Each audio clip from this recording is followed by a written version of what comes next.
Let's go for it. Okay. Where we left off last time, you guys had just driven off the dragon that was assaulting the keep and just in general molesting the town. You guys secured entry to and from the keep via the old tunnel, as well as a water supply for the people in the keep.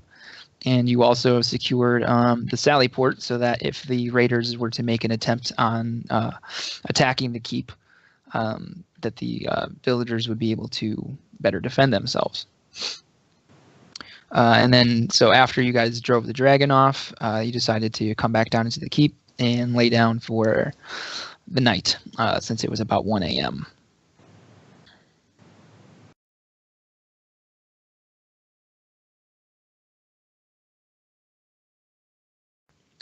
When you guys have had a full rest.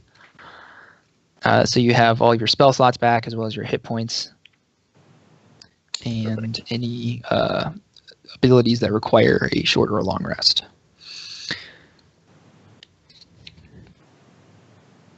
And so with that, you guys kind of look around. You can see that the keep itself is in sort of a similar state to last night. You know, there's people who weren't sleeping when you got there who are sleeping now, people who were up or now, or people who were asleep are now up.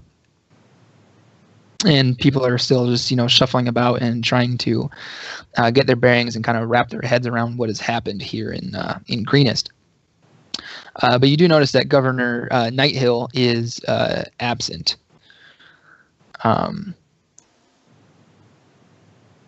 As well as Castellan, but he's likely off doing other things.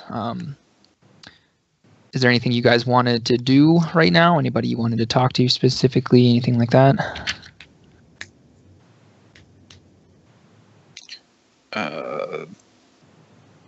There's no one else in here that we've talked to before. Right. Yeah. Pretty much everyone who's in here right now, and at least in the main part of the keep, is people who were just townsfolk who you haven't talked to before. Okay.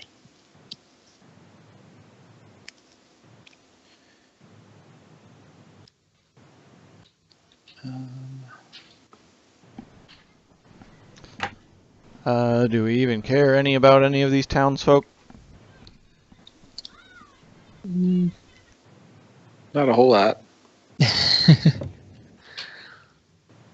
All right. Well, you know, as you guys kind of, wake up for the day, get your bedrolls packed back up into your backpacks and all that stuff. Governor Nighthill comes down from the parapet and he kind of scans the room a little bit and sees you guys. And so he perks up and he starts walking over towards where you guys are at. So as he walks up to you, you notice he's still wearing the same clothes from yesterday, and he's still bandaged up. It looks like he hasn't incurred any new wounds, but he still hasn't taken the time to get things fully addressed. So he walks up to you and he says, the guards have spotted a new threat. Raiders are trying to set fire to the town's mill. If it burns, we'll lose our stockpile of flour and we won't be able to grind more for months. I'm trying to assemble enough defenders from here in the keep to defend it through the rest of the raid. But that will take time. You'd do us a great service if you could get to the mill quickly and drive away the raiders before they can set it aflame. You'll need to defend it until our force arrives to take over, but it shouldn't be more than 15 minutes behind you. And with this, he kind of brings you guys up to the parapet so that you can see where the mill is at, and let me double check here once the map loads up for myself to tell you which direction the mill is in from the keep. So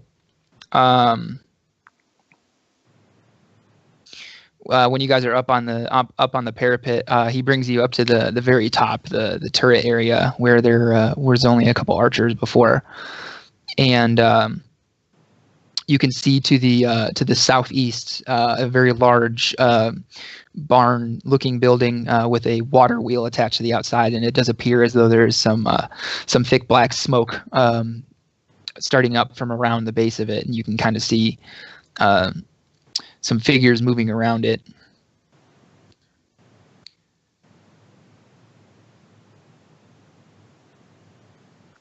All right, it would appear that evil is afoot. Go do some smiting. I don't know. I kind of feel like we should let them burn. They're kind of useless.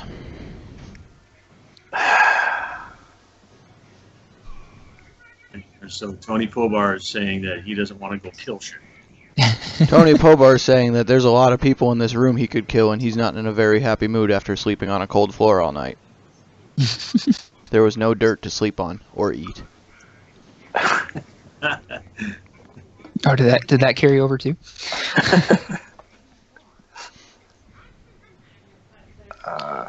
Well, I'm all about going over and Yeah. trying to, because we were asked to do it, and I do whatever I can to help someone and to smash the shit out of you. I'm in. All right. Governor Nighthill, he grabs Leovan, he grabs you by the sleeve, and he kind of pulls you off to the side, and he says, "I'd give anything to know what we're up against and why. For that, I think we need prisoners. A commander, even a low-ranking one, would suffice." At this time, too, he kind of towards you to the other side of the keep. Towards the western edge of it, and you see around the keep, like around the road leading into the keep, there are dozens of raiders, perhaps even more. You know, just from a cursory glance, you can see that there are a ton of raiders out there, and you see one person. Actually, guys, go ahead and roll a perception check for me. I don't even have my dice out yet, and I don't know how much I'm going to be able to participate because my wife won't stay out or in or make up her fucking mind which side of the house she needs to be in.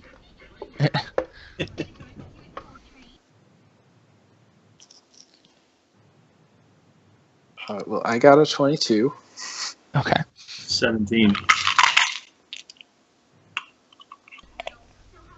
What check are we making again? Perception. I got a 13. Okay. So you guys are all able to see. There are. You get a better idea now that you're taking a closer look. There are roughly 50 raiders of various types. You see a bunch of kobolds, some with wings, some without.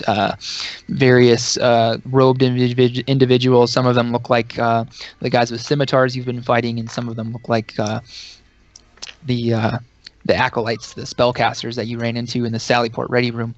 But you also notice what looks to be about a dozen guards. They're more heavily armored. Their armor is more sort of ornate. You know, it's not just the typical black robes. You know, some of them have black leather robes with gold embellishments on them, as well as some black sort of plate-looking armor with again gold embellishments on it.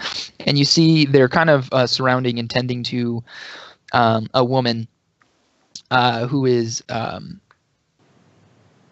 she's dressed in purple robes, and she's the only person that you've seen out of this whole group of raiders, and especially now that you're getting a good look at them from the top of the keep, that is in purple robes.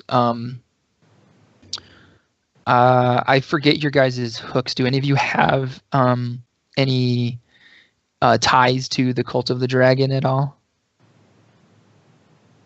Leovan, I don't think you do, but No. Toni, what was your hook again? Is it dragons killing your family? Hold your on. tribe? Killed family, destroyed home. Was it the cults or dragons? Dragons. Dragons, okay. And then Hagrid, yours was... so you may be the only person who knows this then, where this person in purple robes you know from your sort of mentor's knowledge of the Cult of the Dragon, that the people in the purple robes are the people who are in charge. Those are like the highest ranking officers in the Cult of the Dragon. You don't know though which one this is. You just know that she is very much in charge.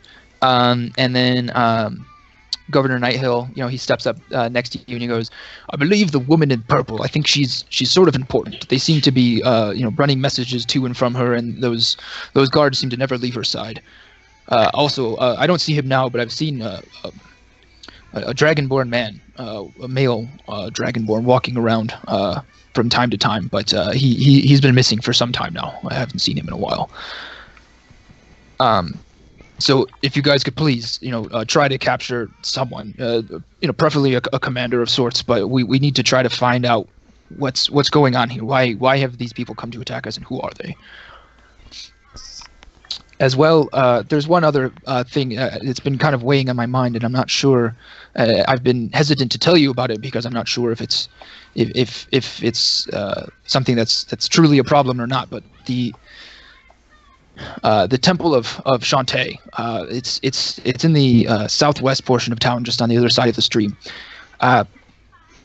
None of the priests have arrived at the keep, and I worry that they're holed up there, as well with the number of villagers in the area who didn't think to come to the keep, but instead went to their place of worship. If you guys could check on it, I think that would be great, just to make sure that no one's trapped there with these ruffians.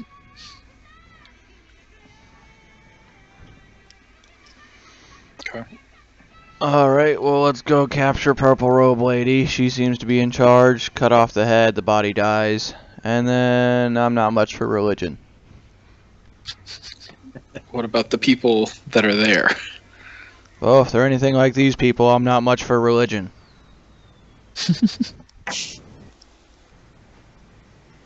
Alright, one thing at a time. I guess we'll try to capture Purple Robe.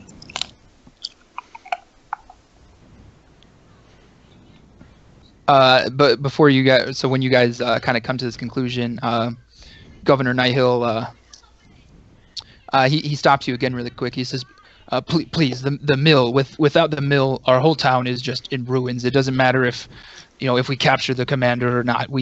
If we lose that grain, and then it will take months for us to recover. And in that time, I worry we'll lose many, many townsfolk. Have you looked outside any time in the past 48 hours and seen the state of your village? It's already in ruins. Those are just simple barns, homes and shops. Those don't appear to be having any issues. I can see my house from here. My house is fine. That mill, though, if we run out of food, we have no way to get more. We're kind of isolated here in the Sword Coast. That's fair. I'd rather not starve if we get stuck here either. Oh, we can always leave. Okay. We'll go save their stupid grain and save them from their incompetence. Not everyone can eat dirt. Evolutionary pride right here.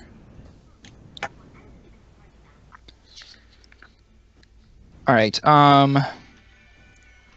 So then how would you guys like to head to the mill? There's the front doors, which, as I said, there are probably about 50 cultists, including several high-ranking people out there. Or there's the old tunnel that you guys opened up, which actually, why don't you guys go ahead, whoever wants to, make a survival check. I'll do it in a second.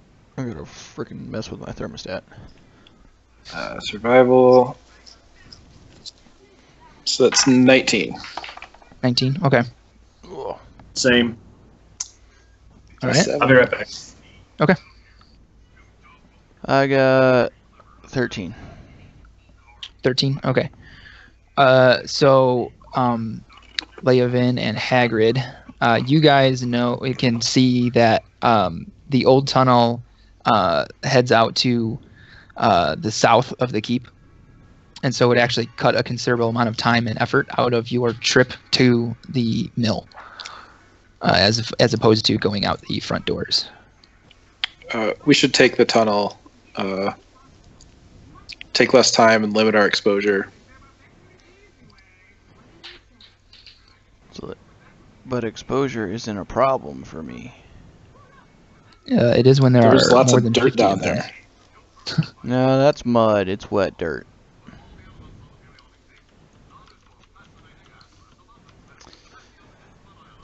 I, sir, am a barbarian of the Low-Shot clan. I do not run from a challenge. This gets us to the challenge faster. I see challenge out the front door.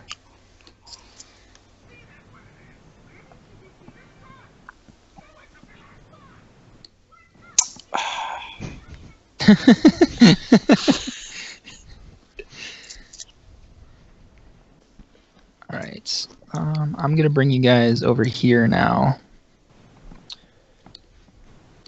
Back to the map of Greenest. I have you guys out the like the southern portion of the the keep. Jesus. Found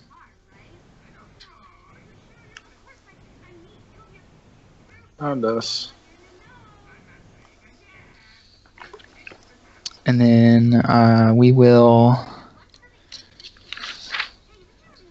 wait for Hagrid to get back. I'm here. There's still okay. corpses. All right. So yeah, there is still corpses. I'm not gonna clean that stuff up just because we're not gonna have to worry about that too much. So if you can see the mill if you follow the stream that's to the southwest to the southeast, sorry, to the east, you'll see the mill back there. Southeast. Yeah, southeast. It's like east southeast. It's on the same side as the stream as you guys. East, southeast. The thing surrounded hang by it. walls? Yes. I think I went too far. So the stream runs like right next to it. Oh, that thing's a stream? Yeah. Gotcha.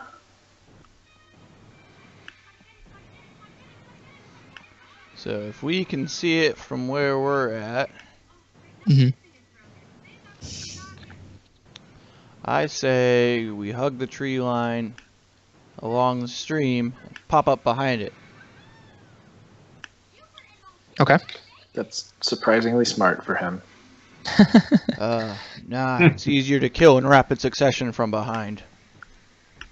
That's what she said. All right. So you guys are gonna follow the stream. Yeah. Okay. Let me. Gotta remember, I was raised in war. Faces war. This is what Toni does. All right. So, the trip takes about a half hour to move through the stream and the brush and all that stuff. I'm gonna slide you guys over. You wanted to go behind the keep, or not the keep, the mill. Yep. Okay. Oh, the stuff's on fire. Yeah, that's some hay. All right, so why don't you guys go ahead and make a perception check again for me?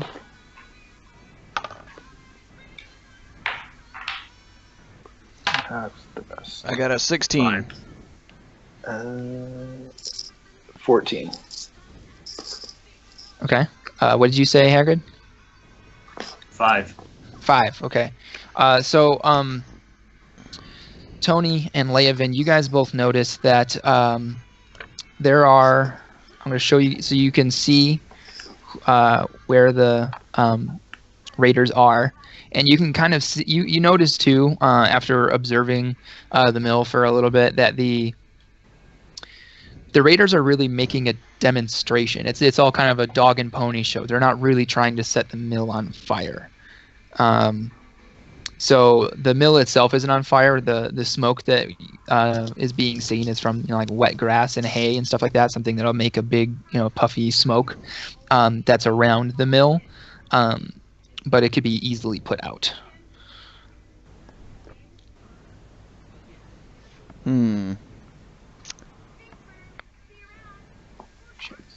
They suck at fire. Or there's a reason that they're not completely setting on fire. I guess they want to challenge a true Goliath. What's the fence made out of? Do you know where I can find one? Right in front of you. All 3'6" of it. Oh, right, Hagrid.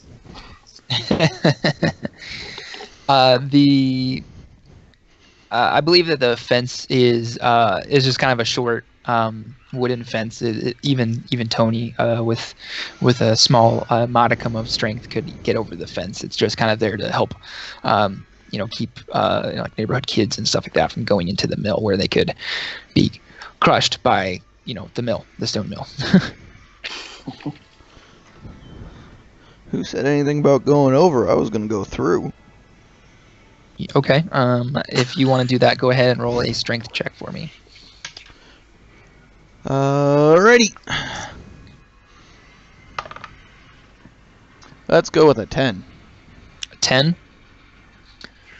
All right. Wait. Because you rolled 10. All right. So how would you like to try to break the fence down? I just figured if it was for normal human-sized kids, I could probably just go underneath it. Well, What? it's like kind of like a picket fence. Like you can't really get Oh, under picket it. fence? In Yeah. that case, I would like to... What would I like to do? I'd like to kick it. We'll go with kicking. You like to kick it. Okay, so Toni, as you kind of rear back and bring your leg up to kick it, you give him the old King Leonidas right in the center of the fence, and you kick it, and nothing happens. And you realize that you kicked it right where one of the posts is. So you kick the fence, and it makes this loud thunk, and then the rest of the fence kind of shudders a little bit and makes a small bit of a racket, but it ultimately does not fall down or break. I want to grab him and just throw him over it. Okay. Strength check! Strength check! Yes, Leovan, make a strength check. That is a natural one. A natural with no one. pluses. So you actually, and then Toni, will you roll a d4 for me? Yep. I got a 3. A 3. Okay. So Leovan, as you try to pick Toni up, you realize that you're not going to be able to just toss him over the fence. So you kind of start to swing him a little bit. And as you begin to swing him forward, your hands slip, and Toni goes flying into the fence and takes 3 points of bludgeoning damage. But does the fence fall? Yeah. Tell me I broke the fence. Well, let's see. Let's do this again. The fence stands its ground. Because Leovan threw Toni at that same spot. So the fence post is really, really showing that it is made of some sturdy stuff. All right, that's it. I'm raging at the fence now. It's a well-constructed fence. I am raging and going to hack my way through the fence. Okay, roll to attack. Let's try for a 21. Okay, that will hit the fence. Go ahead and roll damage. Doo-doo-doo. See here, that's a 9 plus 3, so that would be a 12. 12, okay. So Plus Toni, another 2, so 15. Okay, so 15 damage. So Toni rears back with his great axe and uses it for what an axe is meant for, and that's chopping wood. And so he kind of goes through the fence at a diagonal angle, and he cuts through a bunch of the slats and through the post that stopped him twice from getting through this fence. And so the fence starts to sag inwards as the weight of the broken fence post pulls it forward or backward towards the mill. So the fence is mostly broken. You guys could easily just climb through now. Oh, no, I'm using my second attack on it. Okay. No fence will ever stop a Pobar. Let's go with a 10. Okay, that'll hit still. It is an unarmored fence. 12, 15, 17 damage. 17 damage. Okay, so after seeing the fence start to sag a bit, Tony brings his axe back the other way and using the flat side of the axe this time, just carries it through the remaining slats of the fence, and wood and splinters go flying everywhere. But there is now a slightly larger than low shot sized hole in the fence. Now we go murder, gentlemen. Now we murder. I do not go through that hole. I just step over somewhere else. Okay. All right. So you guys. So the hole in the fence is kind of right in front of you, right there, sort of in the middle there. Do you want to just kind of charge straight at the raiders, or do you want to try to sneak around the building using the smoke? How would you like to approach this? Well, I'd like to see which way they are facing first.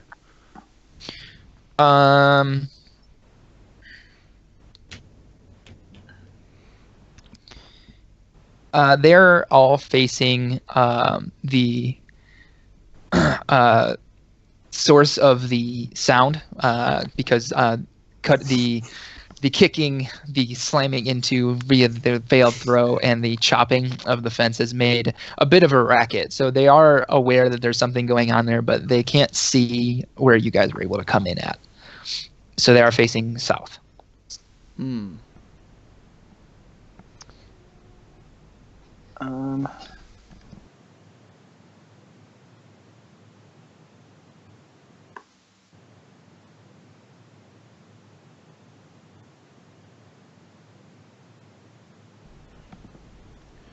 Well, what if we do a pincer maneuver?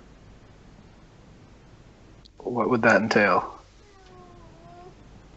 Me muting my mic. We heard the pincer maneuver part. What do you want to do? Oh, he was saying he needs to mute his mic because people don't know. Okay, so while he's sorting that out, Hagrid and Leovan, how would you guys like to approach them? Would you like to approach them? I think. What could we do? So what Tony's proposing is someone goes around the left side of the building, one or two people, while one person heads straight at them to keep them distracted. I believe. Gotcha. I don't know if he's volunteering to be the distractor. I feel like he probably is. That would make sense.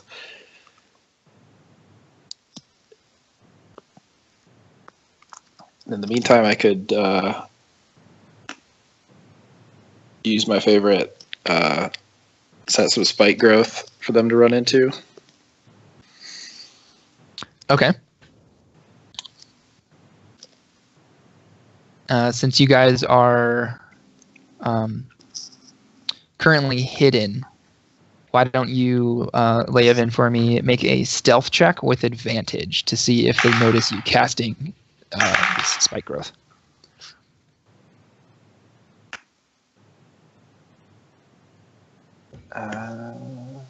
19. Wait, hold 19. on. Wrong modifier. 15. 15. Okay. Let me check their passive perception really quick, because they are looking for you, but they're not looking for something like that. Oh, I need this page. Okay, so they don't notice you casting the spell. And correct me if I'm wrong, but the spell has some sort of a small illusion component too, as well, right? Yeah, like if they don't see it, or like if they're not aware that it's happening, it disguises itself. It just looks natural. Okay, so then go ahead and draw up the circle for your spike growth. They will have not noticed it being cast, and they also can't see it. But they did hear the slight sound of grass growing at a rapid rate. I'm going to have to change my color because it's green, and you can't see it.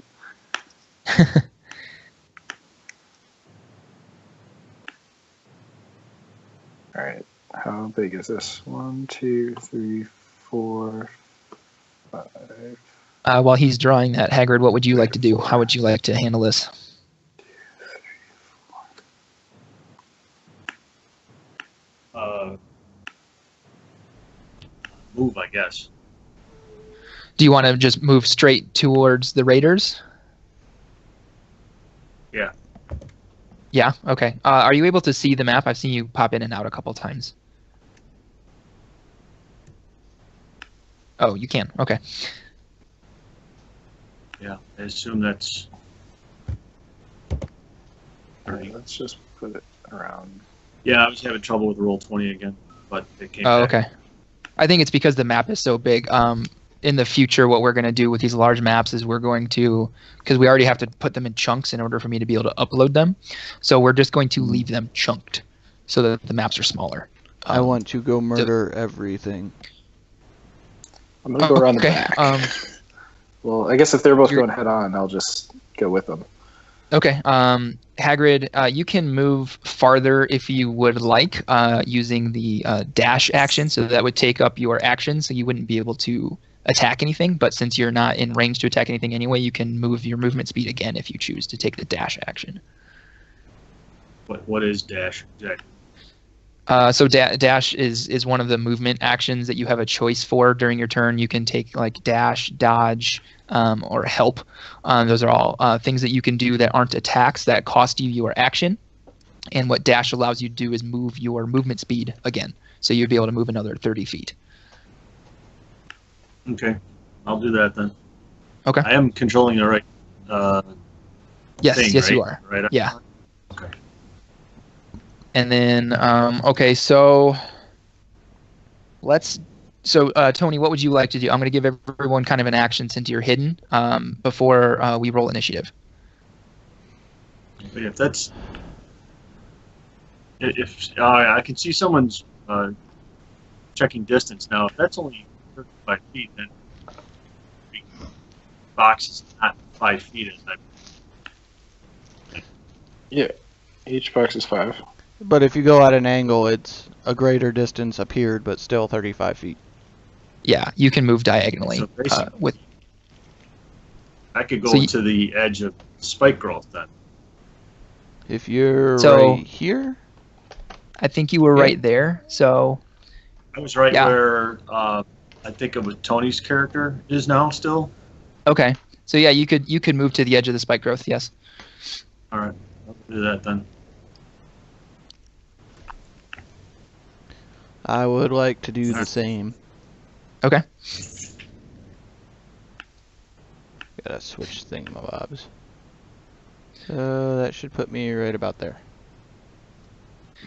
Okay, so let's go ahead and roll initiative.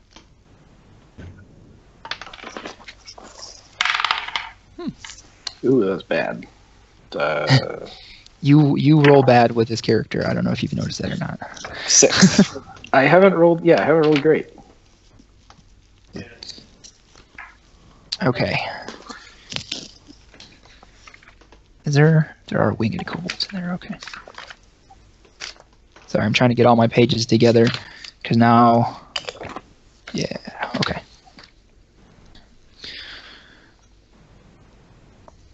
All right.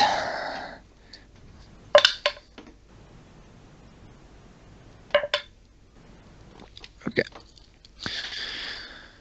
All right, 20 to 25. All right, 15 to 20. 19. Okay. Hagrid had a natural 20. Oh, okay. So he will go first then. Sorry, Toni. It's all good, as long as I get to murder things. And then it's going to be these guys.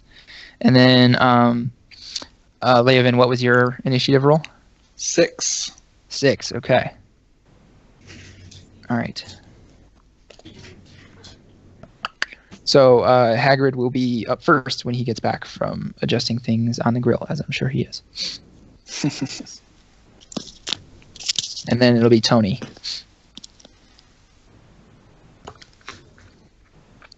Sounds good.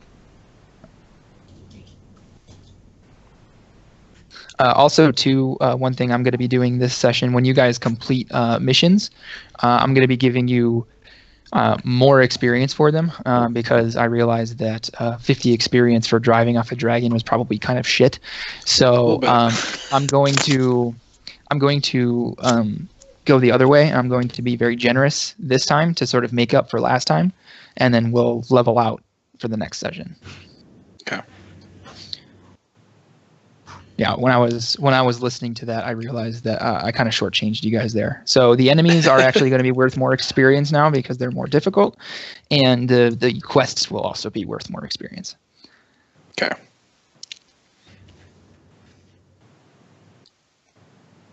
All right. I guess Mom said I get to go first. Yes, you do. I'm gonna stand there because I'm not going into spike growth, and I'm just going to wait for them. You're gonna wait for them to come to you. But by the time I go around, they're going to be trying to go through. If Okay. they go around, I don't know which. So I'm not chasing these guys around in circles. Okay. Would you like to do something else with your action then, like take the dodge action, anything like that? Yeah, why not? Okay. So what dodge does is it imposes disadvantage on any attacks against you until your next turn. Okay. Okay. And then Toni.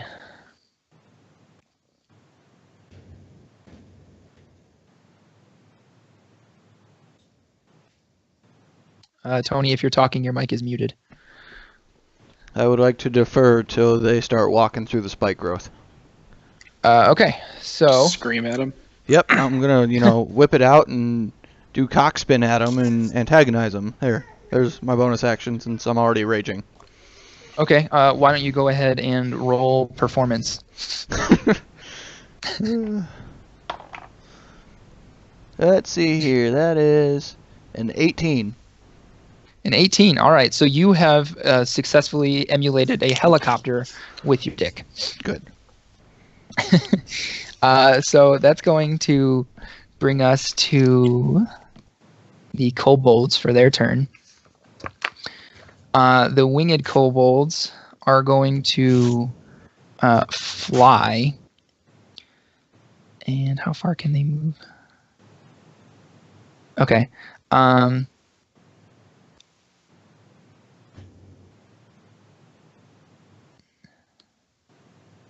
right. So they're going to move to here. They will take damage for setting down in the spike growth, but they can't see it, so they don't know that it's there. So they're each going to take 2d4 damage. Okay, that's...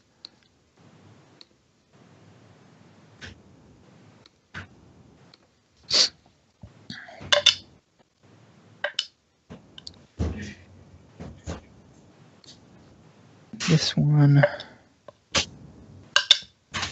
Okay. All right, and then this kobold, the non-winged one, how far can he go? All right, he's gonna run there. Oops. Damn it. I don't know why it snapped to over that other kobold, but anyway. All right, so that's 1, 2, 3, 4, 5. So he's going to take 10d4 damage.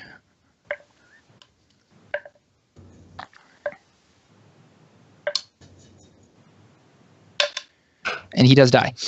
He made it to there, though, before ultimately succumbing to his injuries. And now it is Leovan's turn. All right.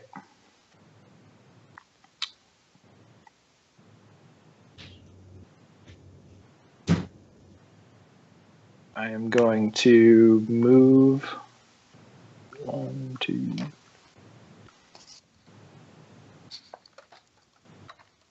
to there.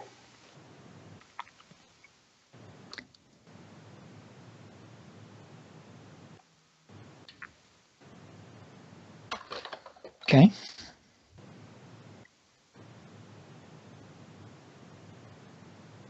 And then I'm going to lightning bolt straight ahead.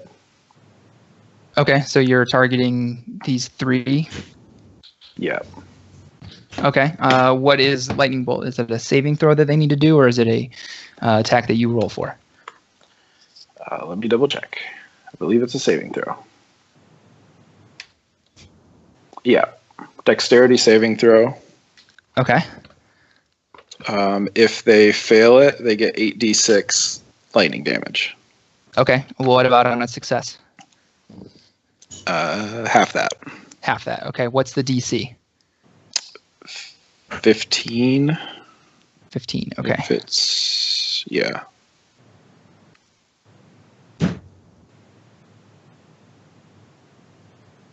Okay. So I get 100 feet. So the first one succeeds on his saving throw. The first cultist, or that first guy does not, and neither does the second guy. So success, fail, fail. okay. So 8d6. Yeah. 6, 3, 4, 1. So I'm at 14 after 4. Another 3 to 17. 6 is 23. 3, that's 26. 26? Yeah. Okay. And so this first guy takes half of that, correct? Yes. Okay. You actually didn't kill anyone. Really? Yes.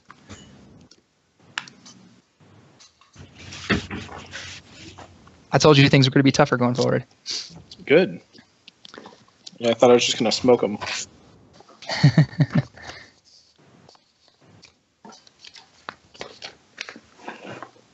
Okay. So that's going to bring us to the other guys' turns. Let me really quick. I grabbed the wrong sheet. So I got to grab their stats really quick. Okay. Well, shit.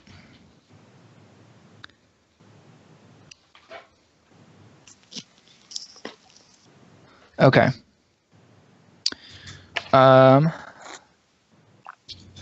So let's see. This guy is going to, well, they can't really do anything without dying. And let's see if they can figure out. Nope. And nope. So neither of them are able to figure out that the spike growth is there. So this guy's going to try to take a step back, and he's going to take 2d4 damage. And even if I rolled 2 1s, he's dead. So you almost killed them, Scott. You came very, very close. This guy, he's going to go that way, and he's gonna die. And so yeah, then that brings us to Hagrid again.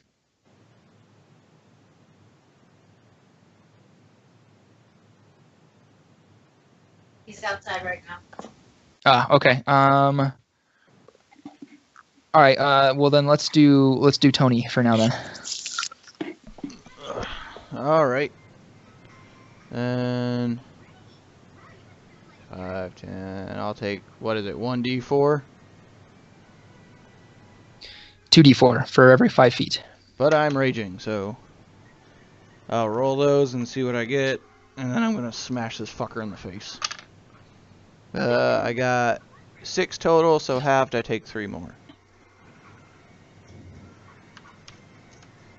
So, and then I'm gonna attack the one directly in front of me. 9, 15.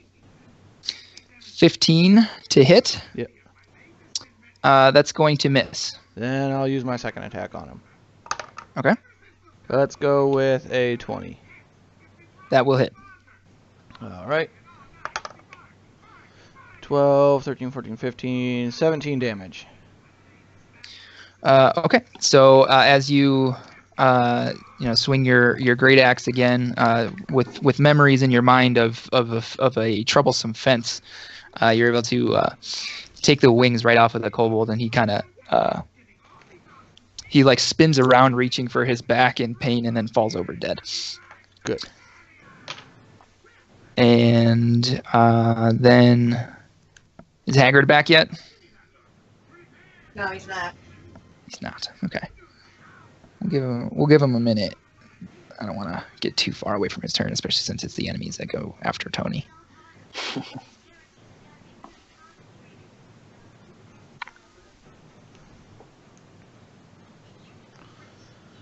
Oy, oy, oy, oy, oy.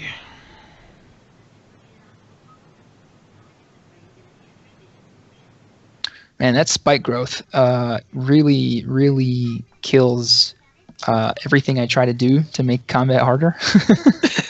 Sorry. No, you're fine. It's a great move, and you always put it in a good place. You're very good at placing that.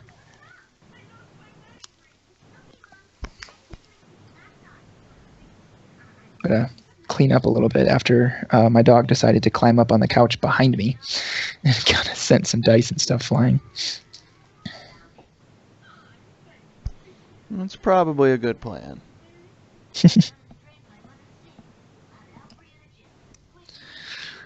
All right.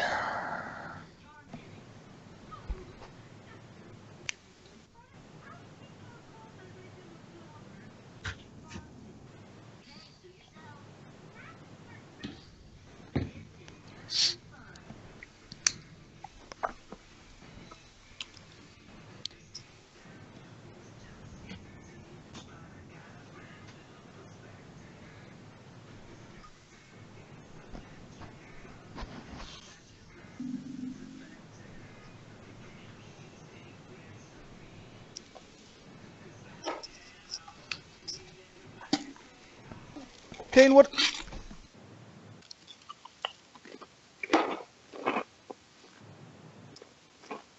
So yeah, I mathed that one wrong.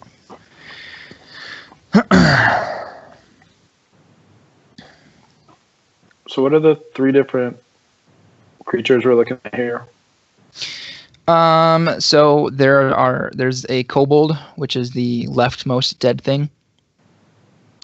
Then a winged kobold, which is just a kobold that has fly, essentially. Okay. And then the other guys, they're basically kind of beefed up cultists. They're called dragon claws. Gotcha. But they are human. Ah. They do speak Draconic though, which is interesting. I'm looking at that. What's all that you did, babe? Oh, sorry.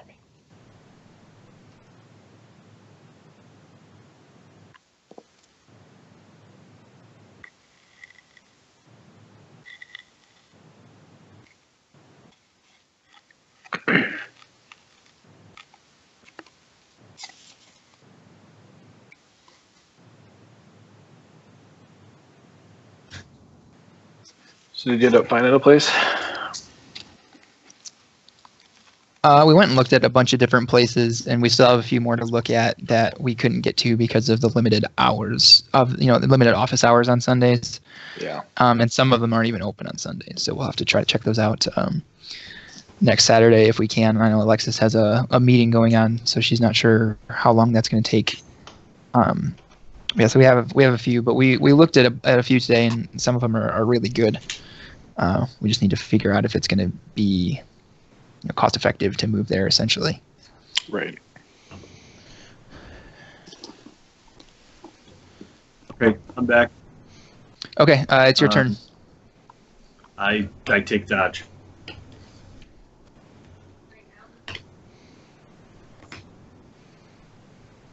you hear me? Really? Yeah. So you're taking dodge. Okay. Yeah, I can't do it.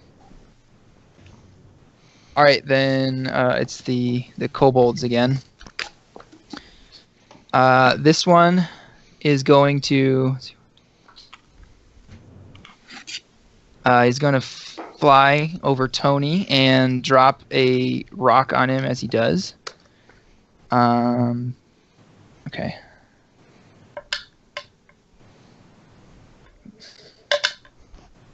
Okay, does an 18 hit? Yeah, my AC is a 16. Okay. So that's 5 damage. I did not have that. So 3. Yeah, and then...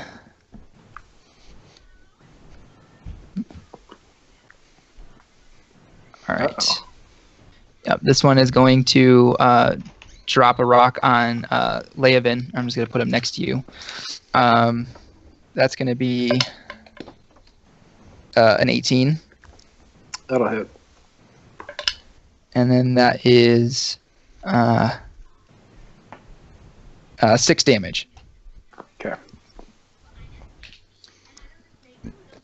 And then it's Leovan's turn. All right, I'm gonna just whack him with my quarterstaff. Okay.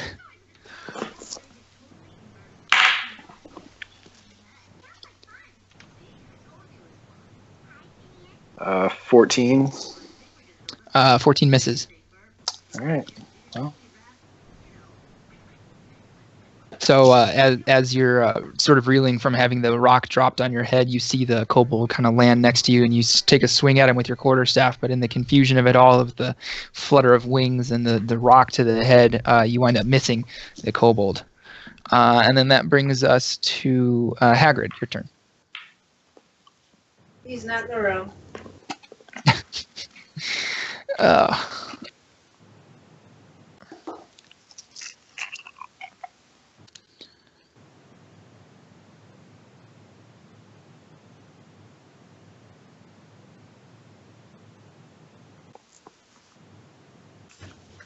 All right, let's give him a minute because I needed to look at something really quick, and then if he's not back by that time, then we'll move on to Toni.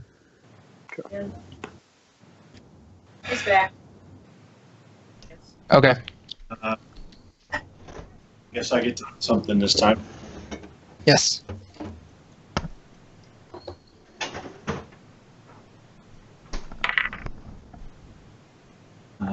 22.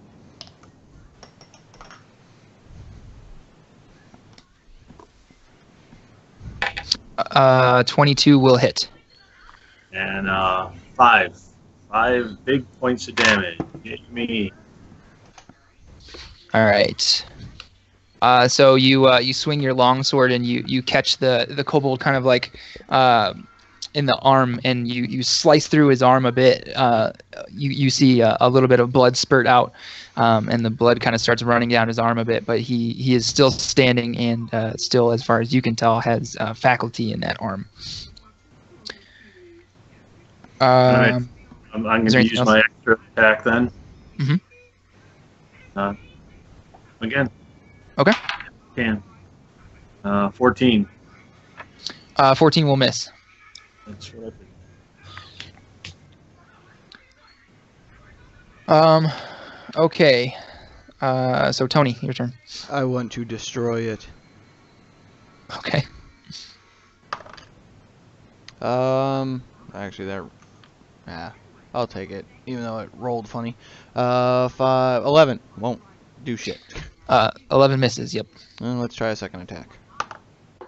Wow, that's even worse. That's a 10.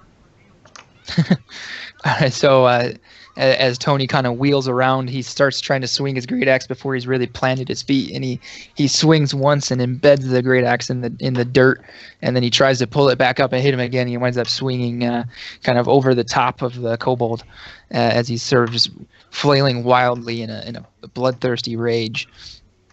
And then the kobold is going to make an attack against Hagrid. Is Hagrid around? He's coming back in. Okay. All right, Hagrid, you're gonna get hit with a dagger from the kobold. That's okay. 6 damage. And then the other kobold is going to take a stab at Leovan again, but he misses pretty horrifically. So he just kind of like, as he's wheeling about from landing and trying to face you again, he sees the quarterstaff over his head and he lunges forward with a dagger, but he just kind of loses his hand in your cloak and pulls it back and looks at the blade, expecting blood and seeing none. So then, Leovan, it's going to be your turn. All right, I'm going to return the favor and try to hit him again. 15? 15 misses. Ugh. And then I'm going to dispel the spike growth. Okay. All right, Hagrid, your turn again. He's not in the room.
Hagrid's still in the bathroom.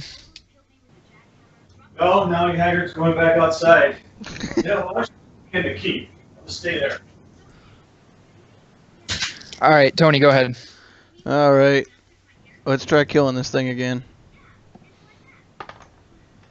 How about a natural 20? That'll hit. Okay. 5, 6, 7, 8, 10 damage.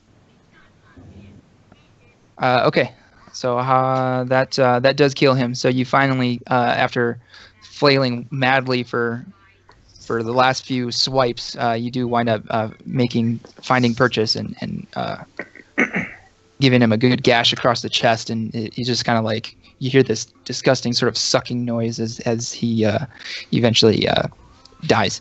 Sunken chest And wound. yes. So then that's the other kobold's turn. He's going to try to make an attack on Leovan again. That's a 20. Does that hit? Yeah. Okay. All right. So that is going to I'm be... awake, dog. That's 4 damage. Okay. All right. And then it's your turn. Okay. This time I'm going to cast Shillelagh on my quarterstaff, Okay. And then hit him with it. All right.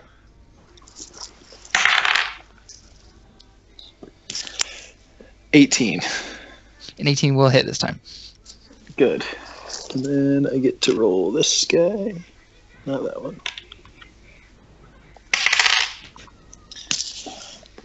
$7 damage, unless there's a plus, but I don't think there is.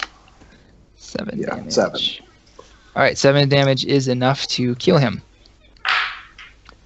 What does Shillelagh do? I can use my spellcasting ability instead of strength, and then my damage die becomes a D8 instead of a D6. Oh, okay. Does it have like a descriptor for the spell or anything like that? Like what it is? The wood of a club or quarterstaff you are holding is imbued with nature's power. For the duration, use spellcasting ability instead of strength. Damage rolls become D8. And the weapon is treated as magical. So as you swing your quarterstaff again, you crack the kobold right across the head, and he kind of stumbles back and forth for a minute. You swear you can almost see cartoon birds flying around, and then he ultimately falls over. No, and you can go outside when your mother comes and gets you. All right, so now you guys are.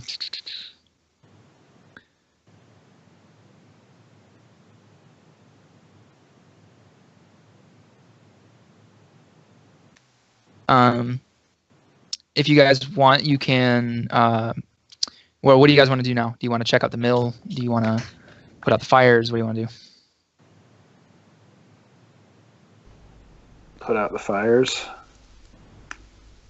Are they any kind of direct threat to the mill?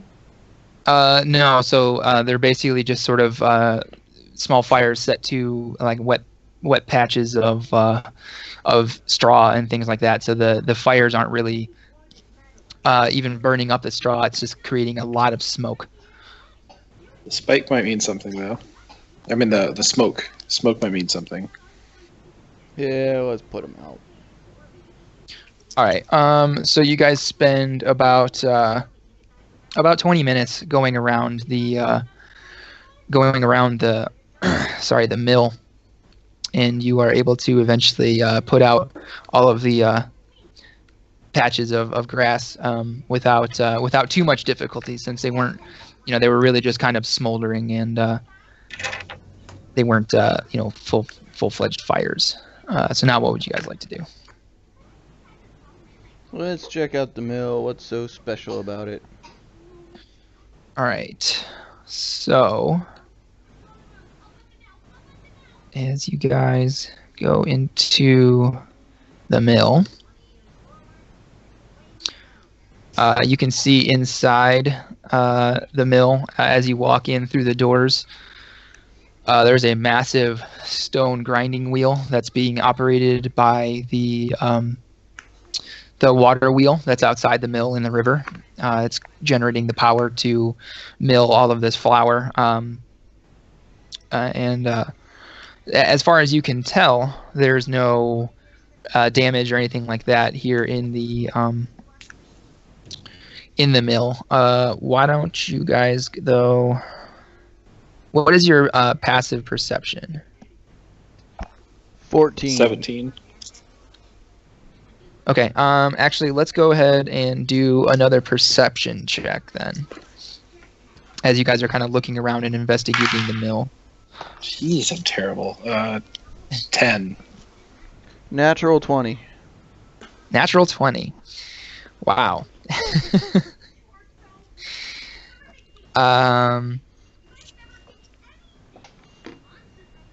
So Toni, you notice then, you notice a group of people up in the loft, sort of making their way towards the edge of the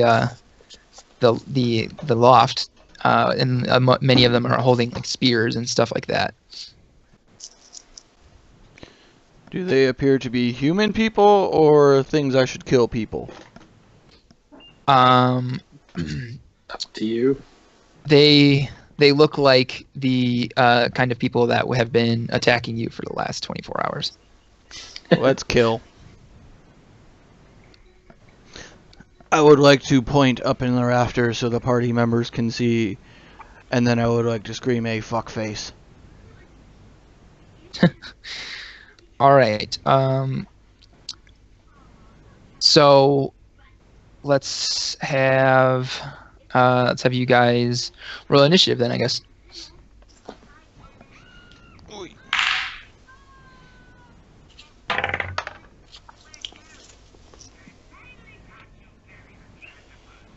I rolled a 15.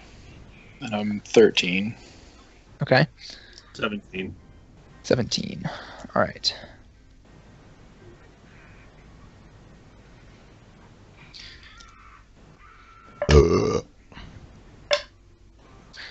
All right. Sorry, Tony, what did you say you were again? 15. 15. And then, Leovan, you were 13? Correct. Okay. All right. So, Hagrid, you're up first again. What are we fighting? So if you look at the bottom of the map on the loft area, so like the lighter area, there are 6 people from the Cult of the Dragon up there. Toni was successful in noticing their attempted surprise attack on you guys. There is a staircase behind you that leads up to the loft. How high is the loft? I would say probably about 20, 25 feet in the air. Okay.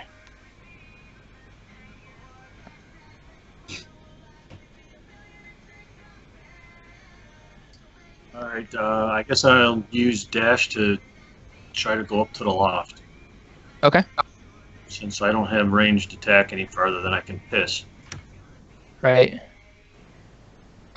So because the staircase itself is a little wonky, you with your dash from where you guys come in, you can get to the top of the loft. So you can make it up to about there.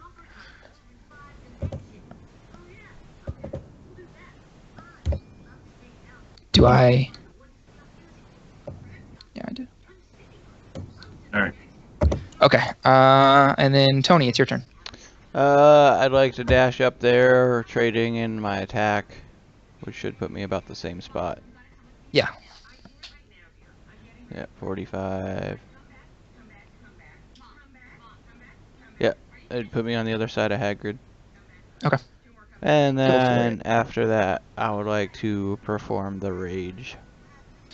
All right. And then Leovan, it's your turn. All right.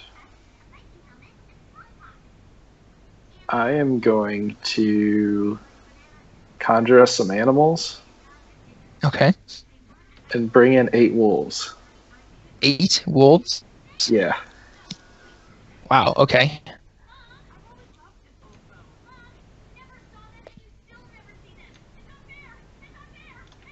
Just plant them right in front of there.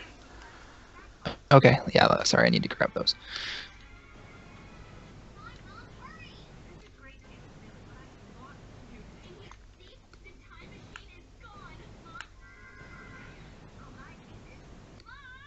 Where did I'll give you permission for these in just a sec. Actually, hang on.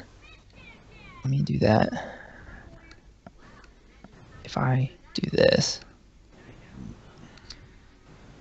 and then you need to roll initiative for them, right? Yep. Go ahead and do that. It's going to be all as one block for them. There's an 11. Okay. So, because they tied their initiative with the group of enemies, and since they came in last, I'm going to have them go actually last. Okay. Which brings us to their turn. Let's see. He's going to move up there and try to. He's going to throw a spear at Leovan. And that's going to hit. So that's going to be 6 damage to Leovan. Okay. And the rest of them are out of range, but they're going to move forward. These last 2 are going to use the dash. And then it's the wolves, I guess. I can only move the 1. Oh. Okay. Damn, why didn't that copy? when I make a copy of them, they're supposed to maintain all the same properties.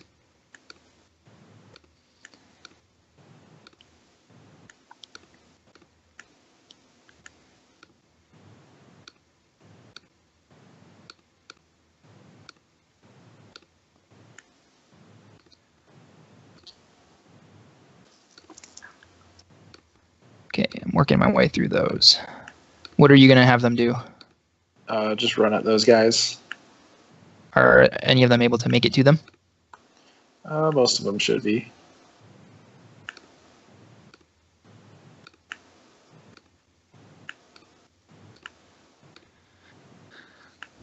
Okay. Because I get to go 40. Let's just... So this guy's going to go here.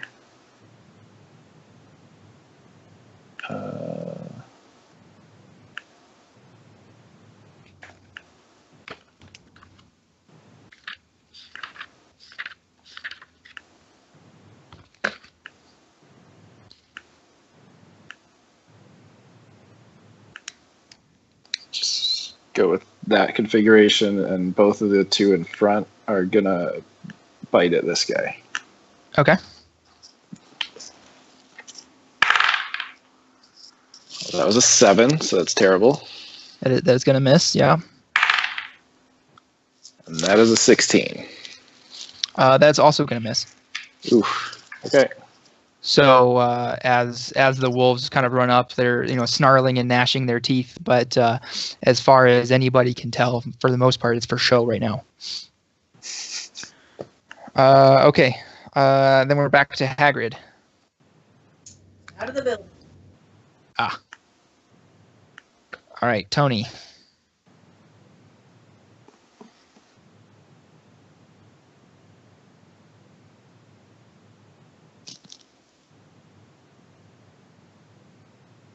Toni, you are muted.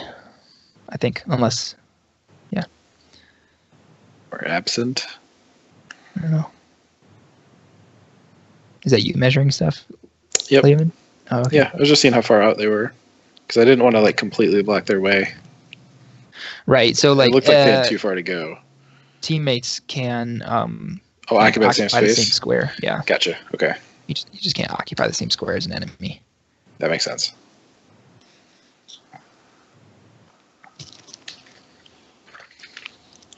See, I'm trying not to make all my spells like get in the way of their stuff, because like spike growth, obviously, got in Hagrid's way. Toni just likes to run through it because it doesn't hurt him. Yeah. A true Goliath fears nothing.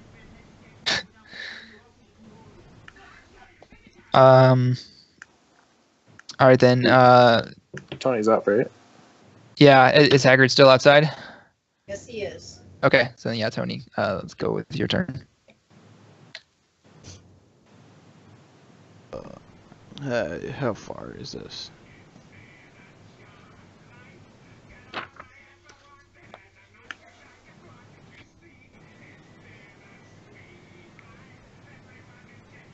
Yeah, I'll go the 70 feet. I'll use dash.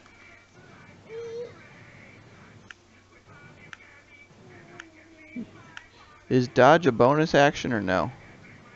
No, that is another action. So Okay. your action was taken by dash. Okay. Then I'm good right there. Okay.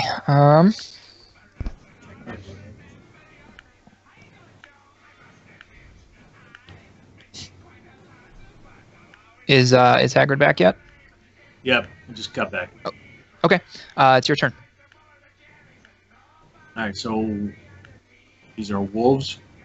Yeah. They're they're friendly, so you can run through them. Yeah. They won't affect your movement.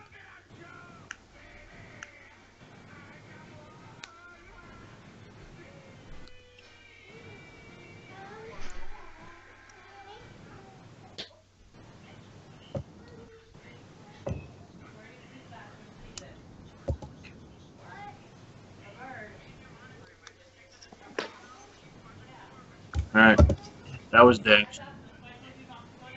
Okay. Would you like to use your bonus action to cast a spell or anything like that? No, My spells are shit for range. Ah, okay. Would you like to throw a wolf? Do it. No throwing of wolves.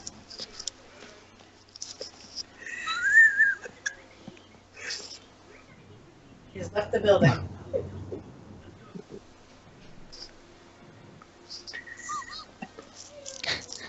I want him to throw a wolf. I like that. I do too. I kind of want to wait to see if I'll do it. I said no. Oh, he said no? I said no. Oh, it's a shame. That would have been awesome. All right, Leovan, it's your turn. Okay, I'm going to run up the stairs so I'm out of range of these guys. Okay. Hopefully. And how far can I throw darts? Oh, that's a good question. I would think... I'm trying to find it.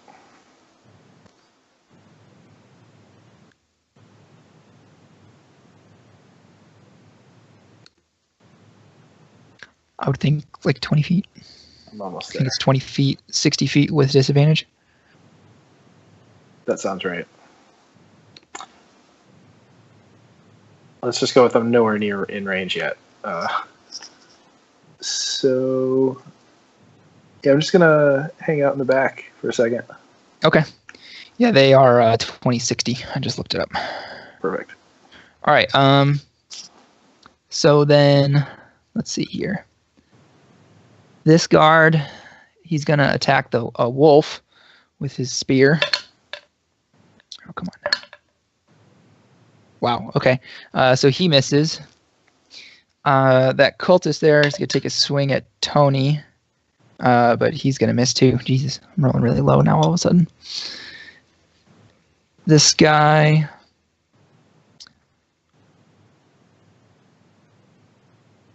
he's going to move there. That one's going to move there.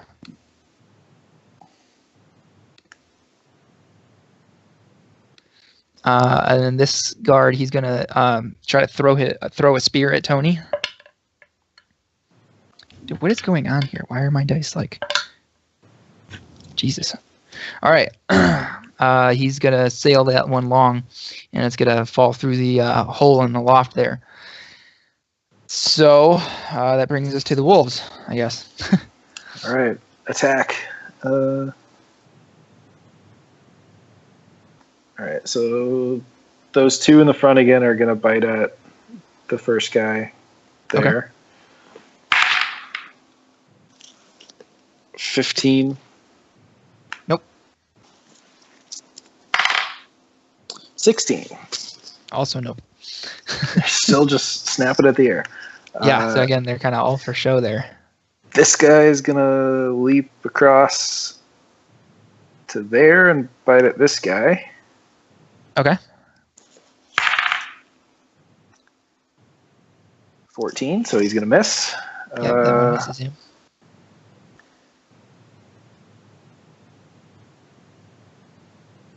Can I have two wolves in the same black? If you can move through an enemy, but it is considered like difficult terrain, so it takes 2 spaces.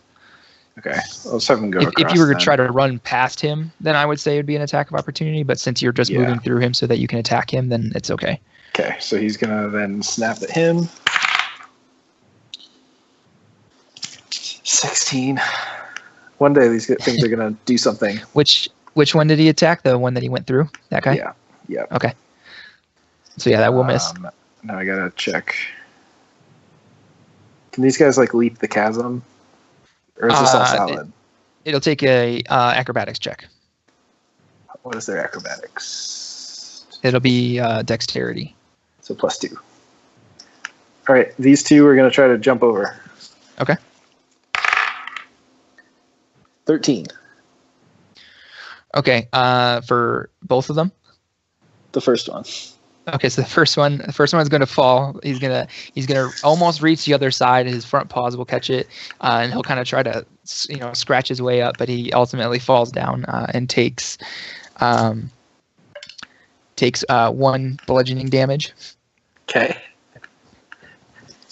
I'll give the other one a shot. 17. 17, so he makes it across. Okay. And then he's going to snap at this guy. Okay. 17. Misses. These are basically just like not doing anything at all. They're just fluffy, loud things. What the heck? These two are going to try to jump it. Okay. 7. That one is going to fall and take 3 points of bludgeoning damage. Okay.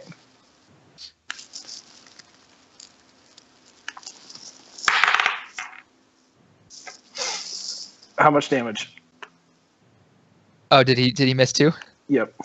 Okay. Also 3 points of bludgeoning damage. Okay. All right, wolves are done. And so that'll bring us back up to Hagrid. He's not in the house. Okay, Toni. I would like to smash things. Okay. Oh. Let's pick. I'm assuming I'm being humped by a wolf, so we'll go with this one. Yep. I would say that because I think that the wolf will have come in, and so you can't attack that guy to your right side. You can attack the guys who are around you, but we'll have the you're not able to attack that guard on your right. Well, that's or left. Stupid. Then I'll hit the one in front of me. Okay.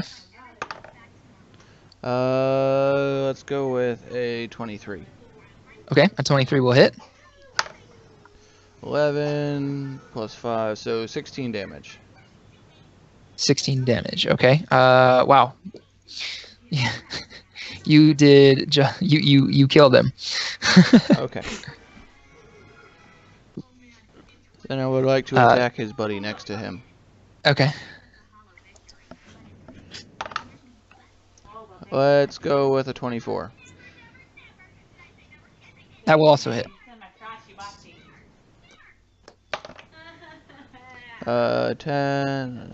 15 damage. Okay. That will not kill him. Okay. So your great axe, Hagrid, are you back? Is that what I heard? Back for a few minutes, yeah. Okay. Then go ahead and go. It's your turn. Put it like. I know, I gotta go change now.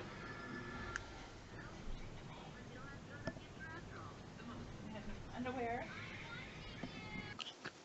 Are these wolves still on our side? Yep. Yes. Yeah, they're conjured by Leovan, so they will always be on your side. Oh, okay.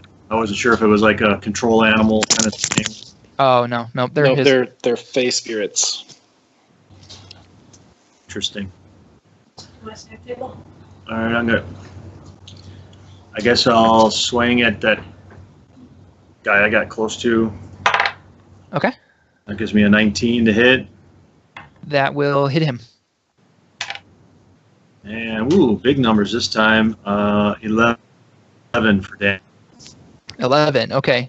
So you give him a hearty smack in his plate armor. Actually, sorry, his chain armor. And you can see that the blow, the physical impact of the blow, really damages him, but it doesn't cut through the chain. So he's still alive, but that hurt a lot. All right. Well, I'm going to see if I can't do that same job better and use my extra attack with him as well. All right. And that is a nat 20. Wow. Okay.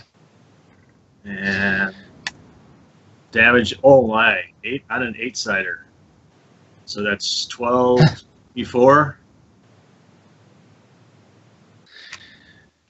Wow. Okay. So yeah. So that time, you kind of redouble your efforts, and you're able to. This time, you kind of get your weight behind it a little bit more, and you hit the same spot. And the chains were just weak enough to where now they have snapped, and your sword kind of lodges into his shoulder, and you see blood kind of it spurts out a little bit, and it starts running down your blade towards your hand, and he falls and lands down below. He falls into the pit.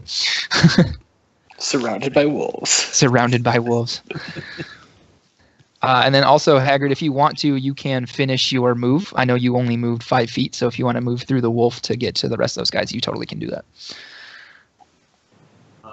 Okay, well, I mean, like, occupy the same space? Yeah, or you can also just kind of move through him and end up in one of these spots here. Oh, okay. Sure, I'll do that then. I'll move. Here. All right, so you are poised for your next strike. Toni, you went, correct? Yep. Just a little bit. Yep. Yeah, Killed this dude. that's right. And then, so Leovan, it's your turn. All right, I'm going to get a little bit closer. And then, can I reach? I cannot. So, again, just hanging back. Okay, so then these guys here, this guy, he's going to step up to the plate. This guy, he's going to move up there. Okay, so this first guy, he's gonna take a swing at at the wolf that's right in front of him, and he's gonna miss horrifically. Then the guy who Toni almost sundered is going to try to avenge his friend. That's not gonna make it either. Jesus Christ. Yeah, no, that's a 10. So then this cultist there, he's going to take a swing at Hagrid. I remember his AC is 18. That's going to miss anyway. And then this last guard, he's going to try to hit the wolf that's in front of him with a spear. That's going to be... does a 13 hit? What's their AC? Yeah, or they're 13 AC, so... Okay, so then that will hit. So then that is going to be... Jesus. That's going to be 7 damage to that wolf. Which one? This one right here. Okay. And then now it's time for the wolves to go. All right. Well, these 4 in the circle all get to roll with advantage, and they're all going to bite at this dude. All right. Pack tactic. Okay. It's getting dark in here. Hold on.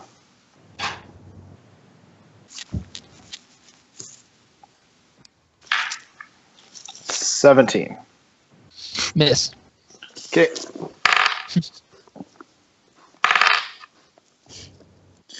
$16. Gonna miss.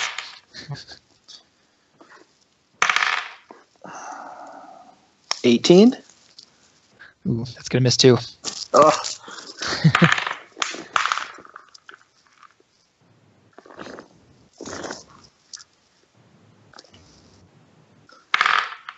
That guy misses. How many did I do? That was 4, I believe. Okay, so all 4 of those suck. This guy will go after him. Okay.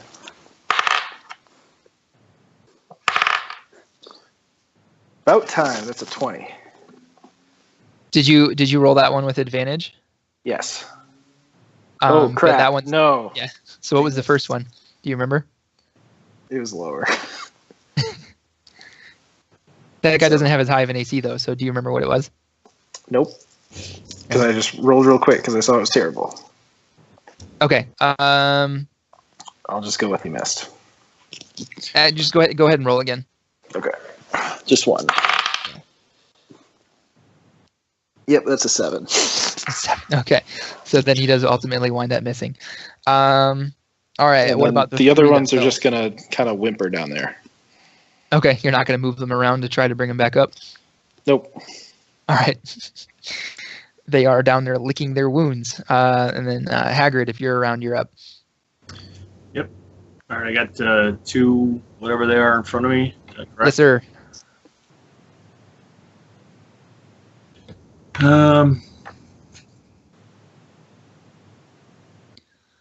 The one directly in front of you has been hit by Toni once, so he is not at full health.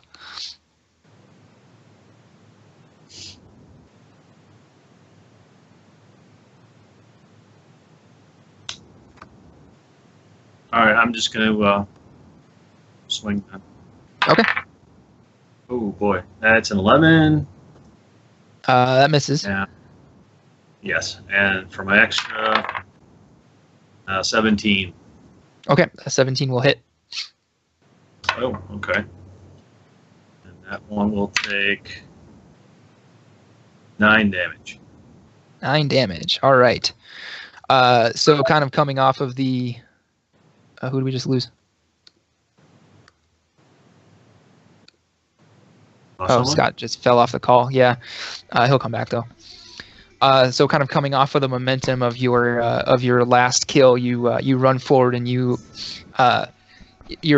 preparing for a lot of resistance. So you put a lot behind it, and you press your blade straight forward into the chest of the man in front of you, and his armor happens to only be leather, and so he is he is. I can't think of there's a specific word for it, but he is ran through by your blade. And so as you pull your sword back out, he slumps to the ground and falls dead in front of you. Cool. All right. And then so that, Hagrid, did you want to do anything with your bonus action? Hey. No, I can't attack again, so Okay. I'm good. Did I take any other damage other than that 6 when we first started this battle? No, someone did try to attack you, but he missed pretty poorly. Okay. So Toni, it's your turn. Sorry, what was that? What was that, Hagrid? Oh, I said I'm done with my turn. Oh, okay. All right, Toni, you're up. All right, I will step 1 forward. I will attack that one that the stupid wolf was in my way with earlier. Okay. Will an 8 hit? An 8 will not hit, especially not him. I'll try hitting him again. What about a 17? 17 also misses. All right, and that'll do it for me. All right, Leovan. All right, getting in the fight. 1, 2. Okay, I'm going to stay back there. I'm going to throw a dart at him. Okay. 18. 18. There is now a dart in the back wall of the barn. Oh, great. Okay. Hang on a second. Okay, yeah. All right. So then it's going to be their turn. So the guy in the middle of all the wolves, he's going to try to swing at the wolf that's between him and Leovan. That's going to be a 10, so that misses, correct? Yeah, 13. All right. That cultist there that is next to the one that Hagrid just killed, he's going to try to take another swing at Hagrid. And that is going to be... That one's going to hit, so we'll let him know when he gets back that he is taking... he will be taking 6 damage when he returns. It's my dad is Hagrid. No? He's grilling. He told me in advance that this was going to be something. So then this last guard, he's going to attack the wolf that's in front of him. And that's going to be a 15, so that one hits. And that's going to be 3 damage to this wolf here, the one that he hit last turn. 3? 3, yes. All right, he's just barely holding on. I see that. All right, and then that's going to bring us to the wolves. All right, the wolf that almost died is going to turn around and hit this guy.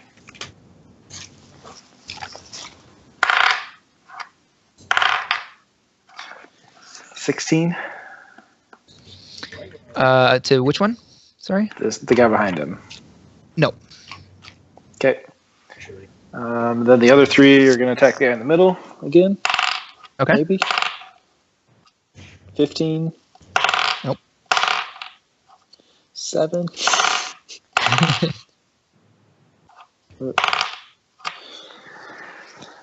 They all missed. Okay. Last guy upstairs is going to hit him, but not advantage. 16. Not good enough. Against which one? Sorry.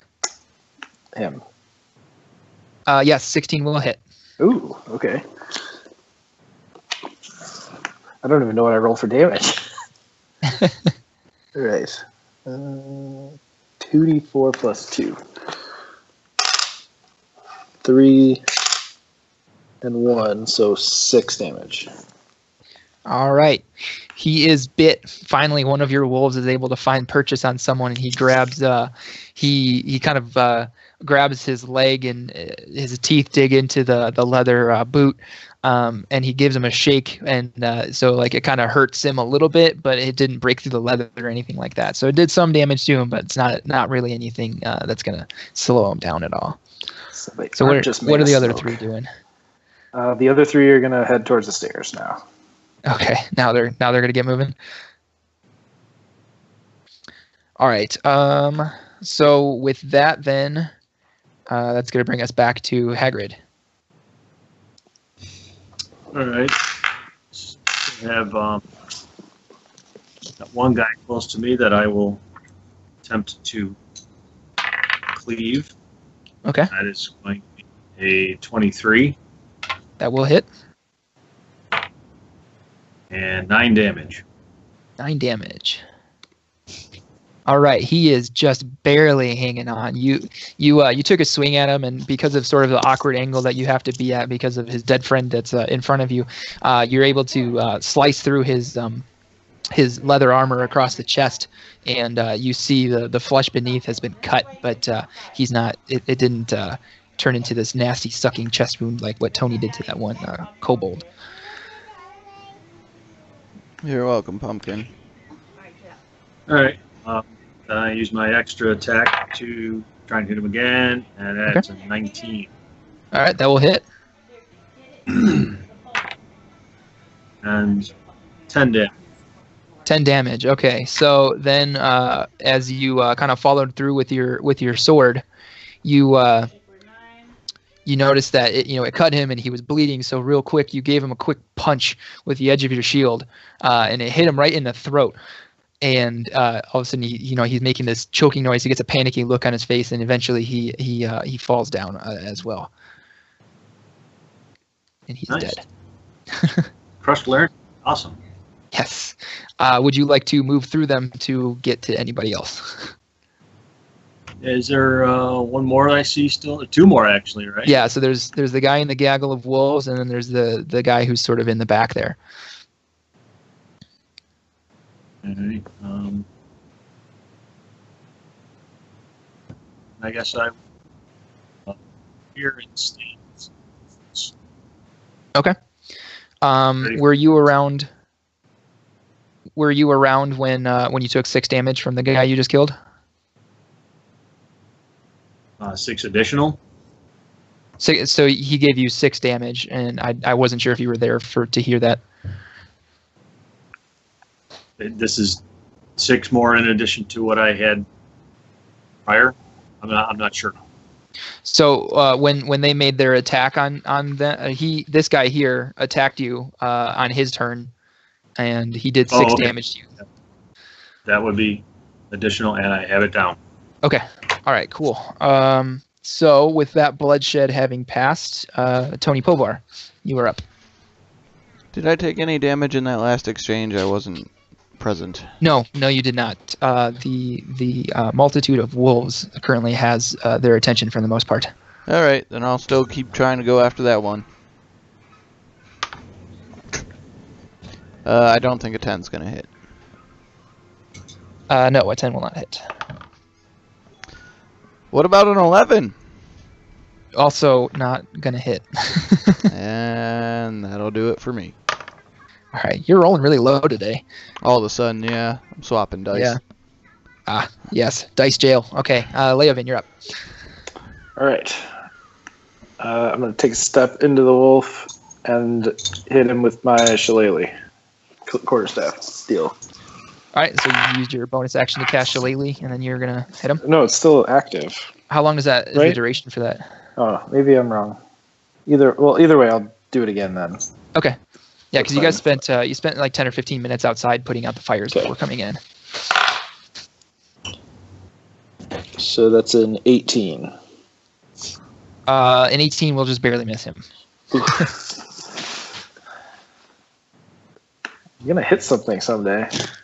Well, it's tough because you've been attacking these guys, and these guys have the high AC, and the low AC guys have been wiped out. Gotcha. All right. So with that being said, it is going to be their turn.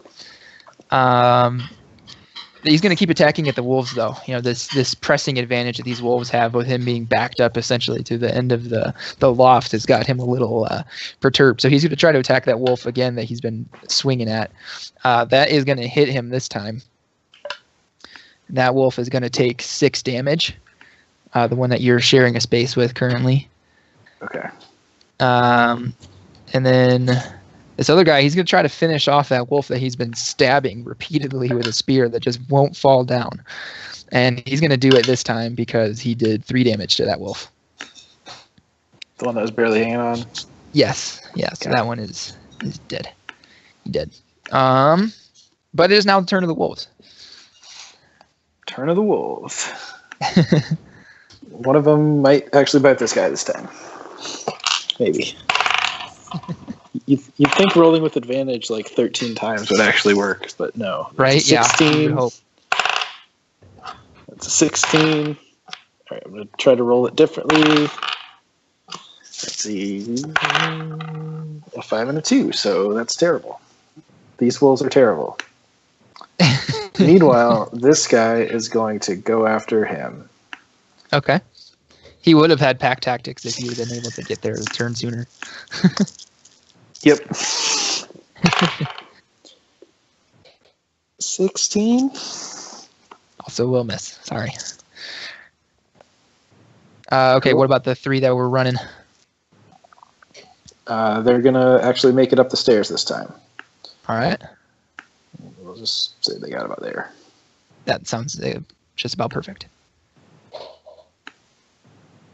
So you could probably we'll do that. Okay. Because the stairs are a little wonky. They don't quite fit with the grid. Okay. And then Hagrid, you're gonna be up.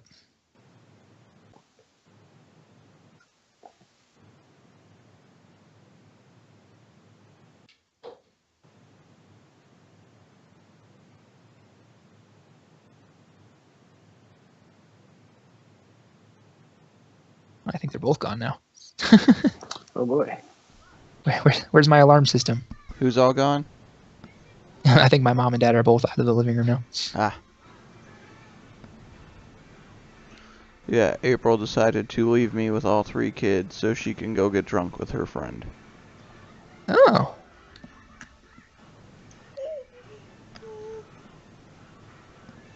She didn't bring Caden with her this time? Usually she brings him over there, doesn't she? Usually, but he's been sick all day and acting like an infant. Ah. Gotcha. I'm back. Okay, cool. It's your turn. Sweet. So I got the 2 guys left, so I'm going to take a swing at the one that's right Next in to the front of wolf me. underneath? Yeah. That one there? Yeah. Hagrid's wearing a wolf like a pelt right now. That's only a 12. That one's not going to hit, no. My extra attack is 17. 17? Is that what it was, a 17?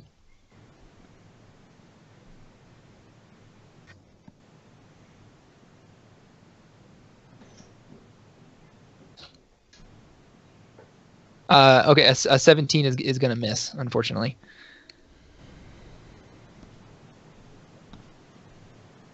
Did I accidentally turn my stuff down?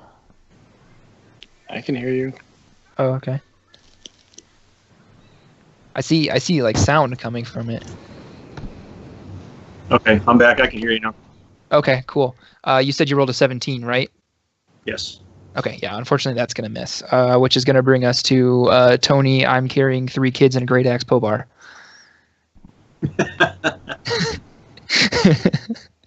Like it's on fire.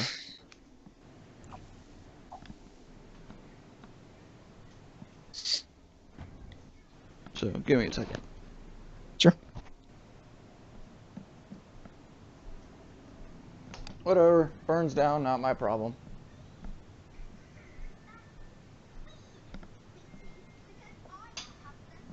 Alright, I'll go after that same one again. Okay. That one's not gonna count, it's an 11. Okay.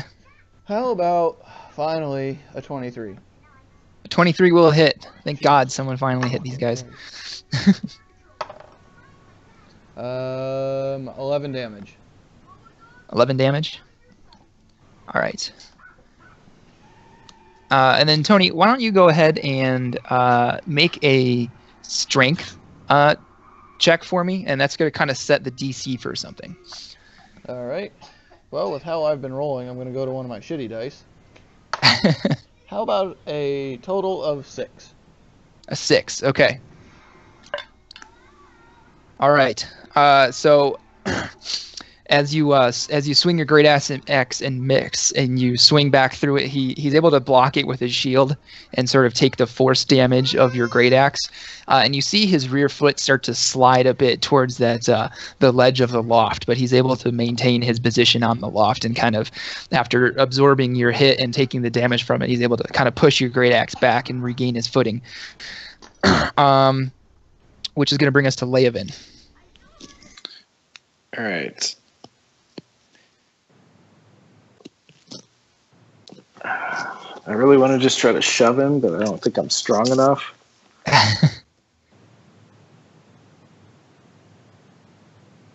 So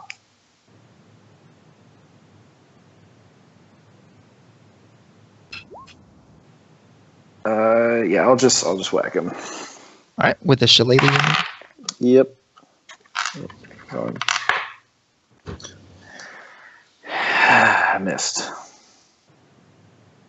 All right. So that's going to bring us to their turns. This guy, he's going to he sees 2 people that are standing over wolves right now, so he's going to try to attack the wolf that's not being kind of quote unquote guarded right now. But he's going to wind up missing. His buddy who took out the one wolf is going to try to follow up with another wolf kill. But he misses too. So both of their spears kind of,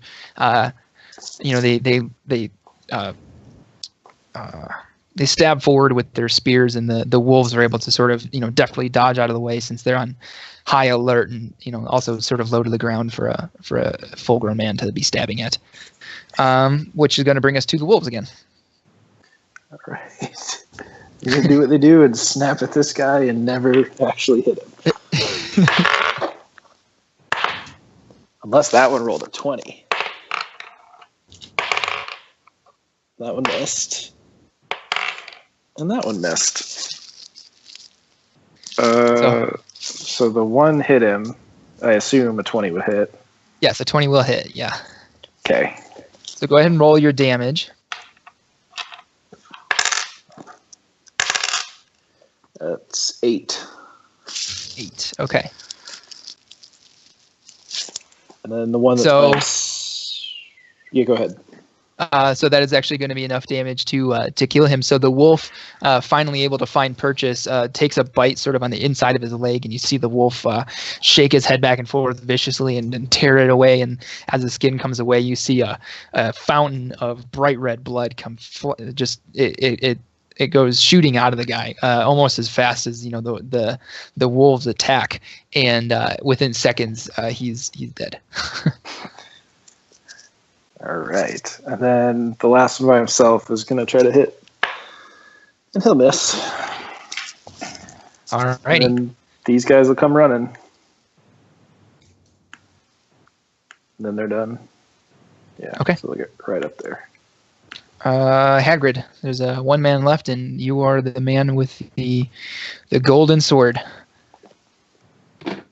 Right. Hello. I assume I can move there. Yeah, absolutely.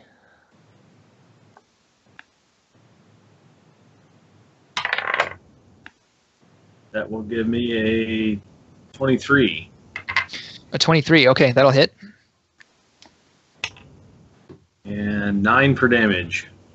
9 for damage. All right. So as you run across him to get behind him, you bash him with your shield, and you guys kind of lock shields for a second, and you're able to get it unlocked by, again, just kind of cracking him in the face with the shield, and so he kind of reels back a little bit, and you're able to get your shield loose and ready yourself for your second attack.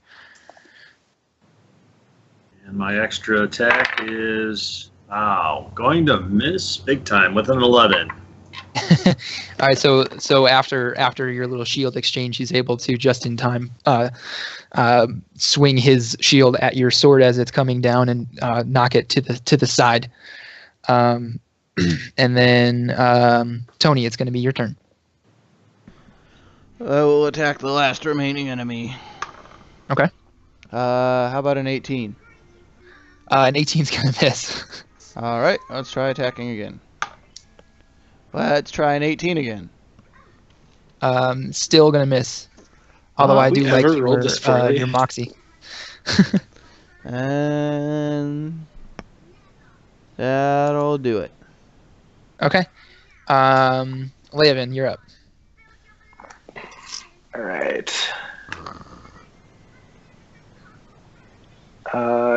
I'm clearly failing at this, so I'm just going to produce a flame and chuck it at him. Okay. Right. 18. 18. Okay. So you produce the flame from your hand, and you hurl the fireball at him, and he pulls his shield up in time, and it hits the shield and just kind of dissipates out to the sides. You can smell distinctly the smell of burnt wolf hair.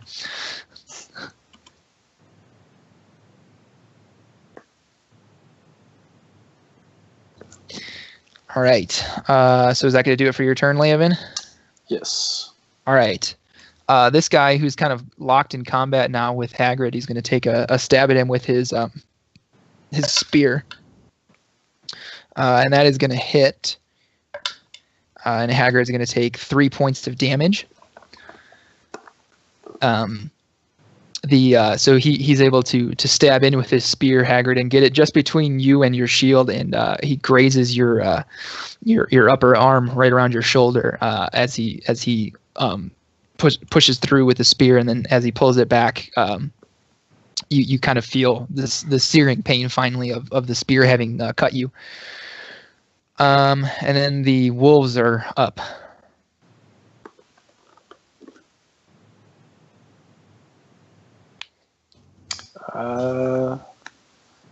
So that's the enemy, right? Yes. Okay. Yeah. So make sure they're trying to do the right thing here. So he's going to step up.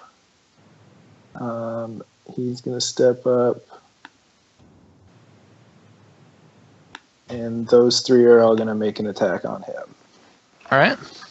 Let's see what they can do.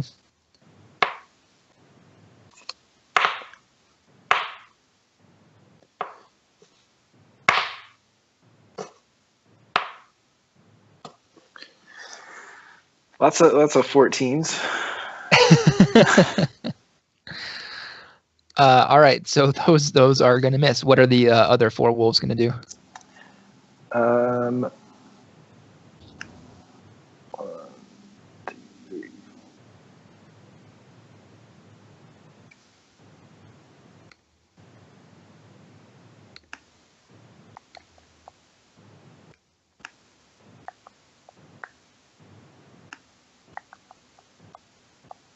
just kind of look threatening. Okay. All right. So Hagrid, it's your turn to continue to be locked in combat with this last guy. Right there. Okay.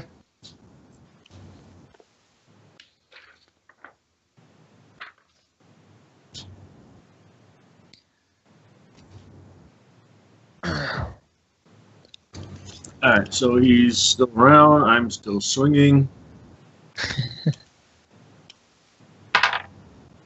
Holy fuck, missed on that one. Okay, extra attack. Actually allows me to hit with a 24.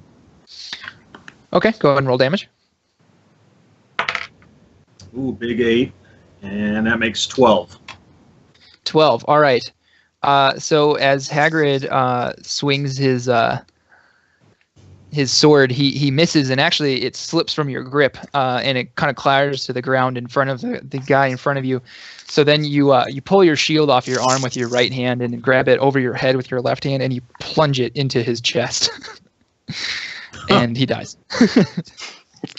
Wow, let me go. I've never swung and missed that many times ever.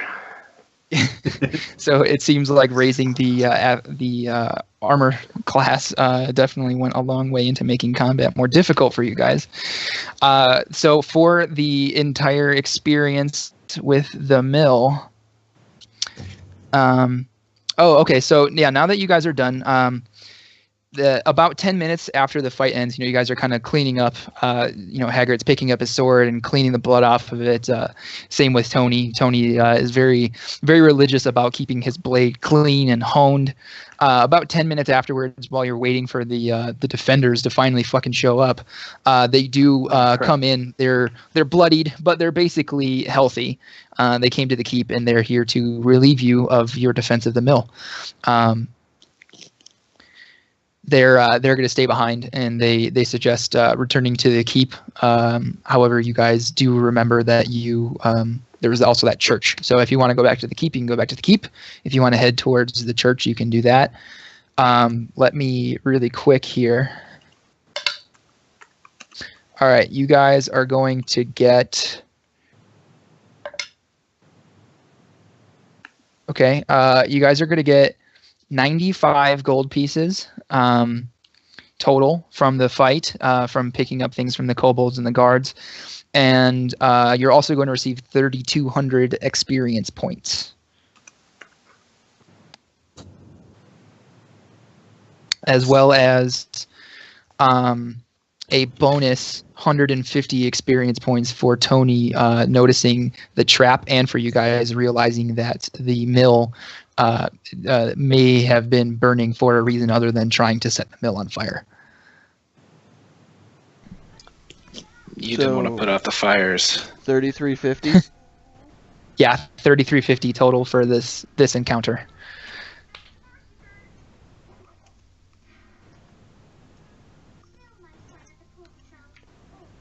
All right. So I'll move you back into Greenest. What would you guys like to do? Where are we?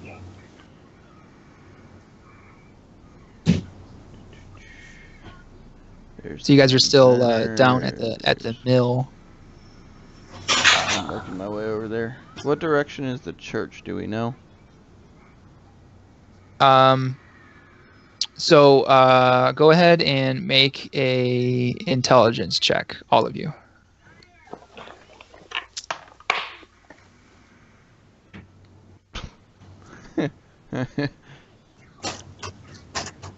Seven. Okay. I get a -1 to intelligence, and I rolled an 18. Okay, so 17? Yeah. All right. Hagrid, what'd you have? Just call me Forrest Gump. Okay. So surprisingly, the small in stature but large in heart Goliath, quote unquote, is the only one who remembers the governor stating that the church of what is the name of it? The church of Chante is along the stream at the far west end of town. Well, if it's along the stream on the far west of town, we're gonna pass the keep on our way over, so we'll swing by the keep and then go to the church. That's my plan. Fair enough. Just to tell, the governor that his people are assholes and they suck at life, and the mill wasn't on fire. That he can go fuck himself. Okay. So then you guys will arrive at. I'm not going to change pages for this one, but you guys arrive at the keep without any problems, because the raiders seem mostly focused on, at this point, continuing to loot the western part of town, as well as set up this big cordon around the keep now that they know that everyone is there. So you guys are now at the keep. So you wanted to speak with Governor Nighthill? Yep, just to tell him that his people are useless and the mill wasn't on fire and he sucks at recon. Okay, so as you approach the governor, he looks relieved to see you again, and he's like, my guards, they were reported that the fires around the mill have been quenched. Thank you so much for saving our town's food source. Again, we can't thank you enough. You can go fuck yourself. You are quite rude, sir. He is, but they weren't exactly on fire. What do you mean? They were basically just making a bunch of smoke. They literally blew smoke up your ass.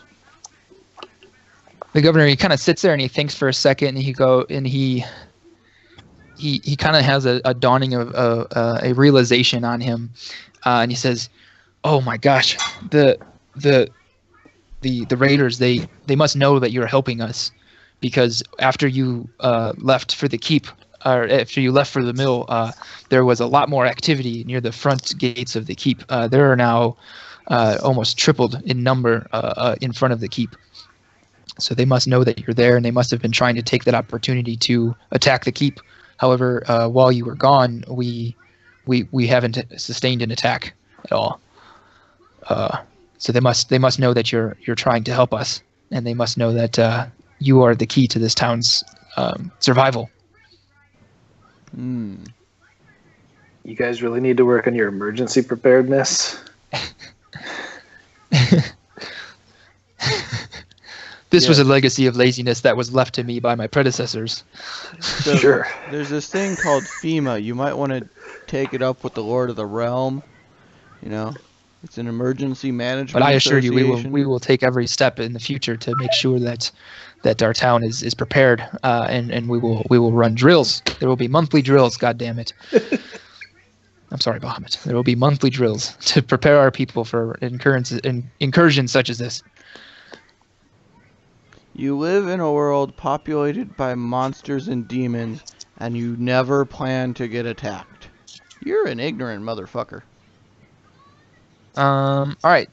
Did you guys want to say anything else to him, or did you want to press on to the church? I need to go rage more. This guy just makes me angry. Yeah. Moving on. Oh, I actually turned my volume down. What did you guys say after the preparedness drills? I said moving on. Oh, moving on. Okay. All right. So let's see. Well, how much of this can I show you guys? All right.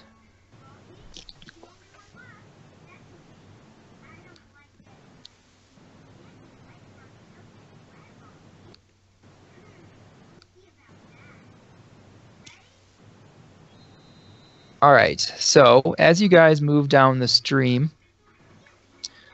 let me grab you guys here. So I'm going to put you guys down here in this bend in the stream. Can you see where I'm pinging? Yep. It's to the northeast of the last burning building to the west below the river. So Toni, you're there. Leovan, have you found you yet? Nope. Where So is if you it follow- directionally from the keep? It's Follow the following the river. stream to the west from the keep. West.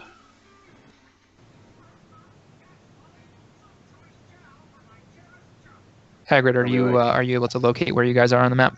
Like in the stream? Yeah. Yes. Okay, I see us. Yep, I see us. Okay.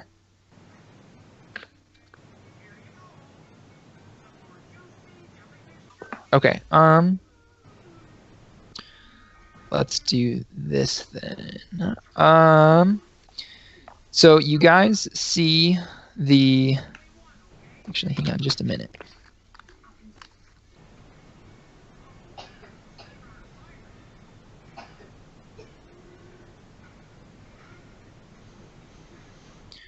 All right. We are all washing the blood and gore of our slain foes off of us. So, why doesn't anybody who wants to make another perception check? You guys are kind of investigating. You're able to, as you come around the bend, see the church, and I just want to see how much you guys do see. I got 17. 12. 12, okay. 17. Hagrid, are you there?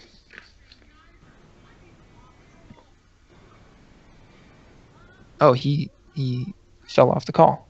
Where'd he go? Oh, he lost his internet. When did that happen? Oh, he literally just said that. Okay. And on that note, we end this session of D&D for the evening. Your dad still needs to upgrade his internet more, I see. It's just what's available to them. They can only have Frontier, basically, is their only option. That's rough. Yeah, so I mean, it's not even about internet speed. Their speeds are good. It's just Network is the crap. yeah. So like the stability of the network is not very reliable. And like they'll go through spurts where they don't have any issues with at all, or then they'll go through spurts where like, the internet's just barely usable for the next few days.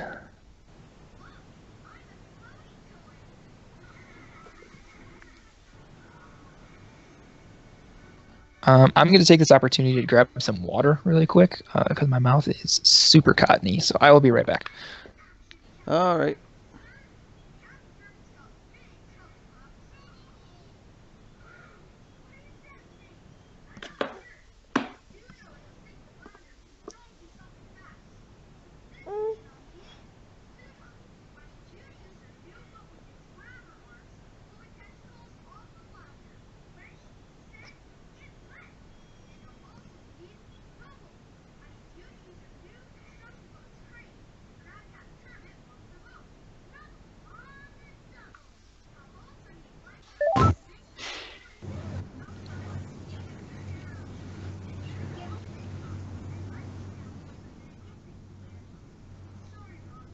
Says I'm connected. Can you guys hear me? Yep, you're back. Yes. Cool.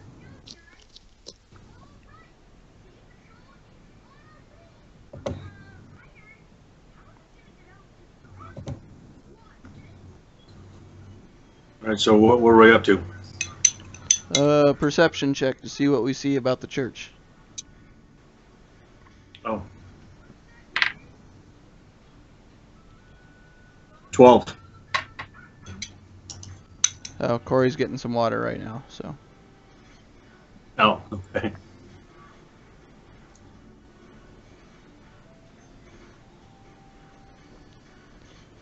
Apparently, his mouth is like super cottony.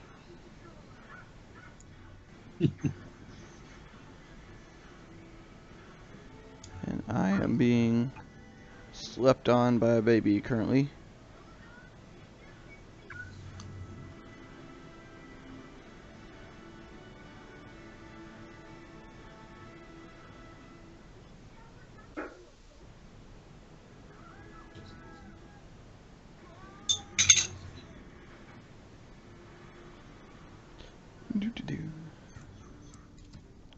So far, I I have to say I've been enjoying this one a lot more than the last one. It feels like there's a bit more of a challenge involved. All right, I'm back, and I see we have our paladin back. Yep, here. Have you been able to locate us on the map, Hagrid? I'm just logging back into Roll20 now. Oh, okay, yeah, I see you're not there yet. Did you miss the conversation between the party and Governor Nighthill after the mill? Oh yeah. Okay. So basically, Toni wanted to stop by the keep on you guys' way to the church, since it's on the way, so that he could tell the Governor Nighthill. Well, to go fuck himself. That was the first thing he said. And then Leovan brought up that the fires around the mill weren't actually set on the mill itself, though. So it was more of a it was all for show. And Governor Nighthill had a realization that the cultists know that the party is working working to save the town now, and the amount of cultists that were outside the keep have almost tripled in number since you guys were at the mill. So there's about there's probably about 150, 125 total raiders now outside of the mill. Wow. And we're sneaking back out the tunnel to go to the church? Yeah, so you guys continued along you went back through the tunnel and to the stream towards the church. And I asked the party to do a perception check again, because you guys are now scoping out the church. Because you guys can see it, but I want to know exactly how much you can see before I show it to you. So if you could make a perception check when you get an opportunity. And then Leovan's was a 17. Sorry, Hagrid, what was yours? 12. 12, okay. Toni, what was yours again? 12. 12, okay. So as you guys sit there and study, Leovan, you're kind of describing some things that you're able to see with your elf eyes, to take a phrase from Tolkien. And so over the course of the next 15 or 20 minutes or so, you guys are able to see all of this. So what you've noticed is 3 distinct groups of enemies. There's this group that you haven't really been able to see very well, because they're trying, again, sort of like the mill, they're trying very poorly. They are actually trying to set the church on fire, but they're not very good at it. So the church itself isn't on fire, but what they're doing is making a lot of smoke. Near the front door of the church, you've seen a pair of humans trying to get ready to. They're readying a battering ram to try to take down the front of the church, the front door of the church. They have a guy who's kind of overseeing and directing them, as well as a few kobolds standing guard. And then there's also, if you guys can see this in the back, this long arc of enemies here. That is a group of enemies that is patrolling the church. They're kind of they're patrolling. They're not looking for people to come. They're really there trying to antagonize the people that are inside the church. So, as they go past the church, they're like pounding on windows, throwing stones through the windows and things like that. But it takes them, let's see.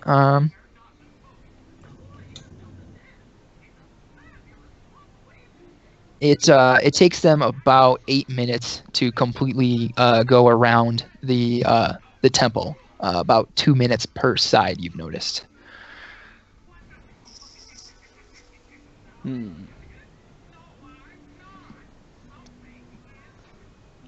Do we notice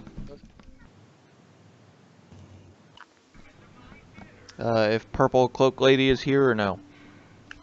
As you look around, it seems like the only person who's really in charge is the one. He looks a lot like the guys who wear leather armor and carry scimitars, but he's got more of an ornate sort of dragon-shaped helm on. He's not dressed in purple robes or anything like that, but he does seem to be directing things. I would like to rage at them, but what does the party think?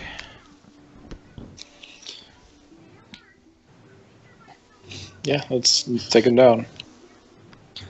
So, how do you guys want to? Do you want to try to? Are you just going to rush in there and try to take on all? What is that like? 18 enemies. There were 18? Oh, I didn't hear 18. Well, I mean, I'm looking at the map and I'm trying to, because you guys can see them all now around the church there. Well, shit, what is it? Let's see. 28. So there's 28 enemies.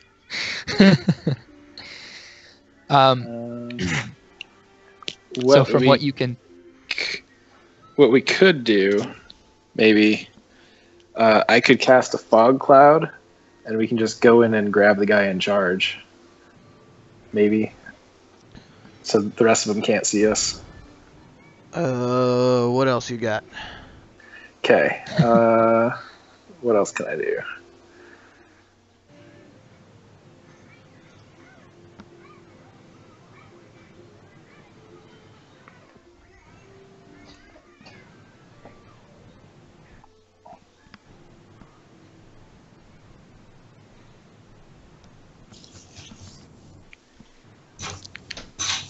What do you think the best course of action is going to be, Hagrid? I could get a bunch of swarms of bats.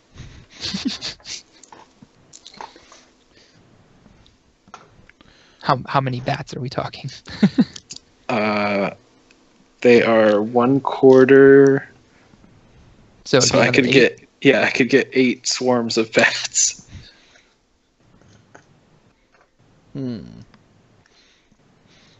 Those are 2 options from you, fog or bats? I'm trying. Or I could just, put them in spike growth and watch them stumble their way out of that again. Well, there is that big group. How big is your spike growth? 20-foot radius. Oh, well. So I'm gonna draw a line here really quick because I want to sort of show you guys. So this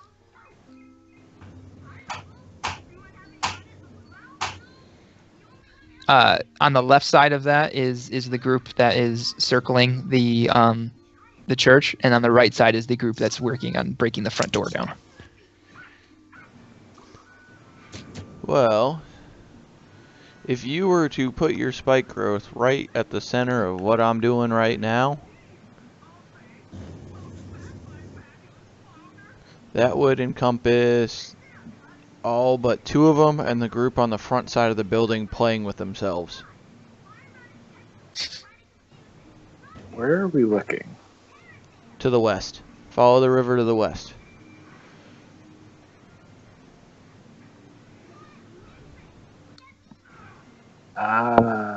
Now I understand. Yeah, so if you were to put it right next to this idiot on the west side of him. So if you put it right here, you get all the way out to there. Yeah.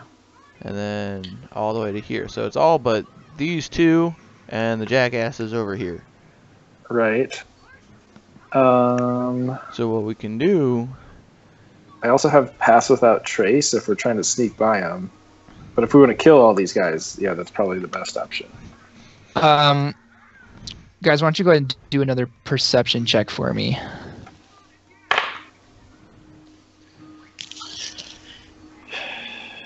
I got a 9.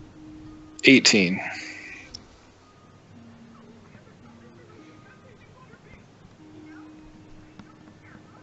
Is spike growth a concentration spell? It is. What about fog? It is. Damn it. So you guys notice through the moving shapes in the this cloud of smoke, there is a door that they're trying to burn down and get into. So there is a back door to the church. Well, it's every man's dream to go through the back door. So it's front door, back door is in the smoke. Yeah, right. Front door's there. up here. Okay. Mm-hmm. Well, then let's go through the back door, clear out the inside, surprise the fuckers trying to break in the front door, and murder them.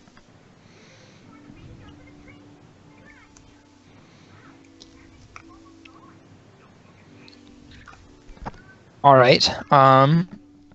So, as you guys, you're observing, you wait for your opportunity to sneak in behind that sort of riot of enemies that are patrolling, in a way, the church. And so you sneak up to the cloud of smoke, so that you have the maximum amount of time possible before they come find you. Okay. Can I ask them to just line up real straight for me?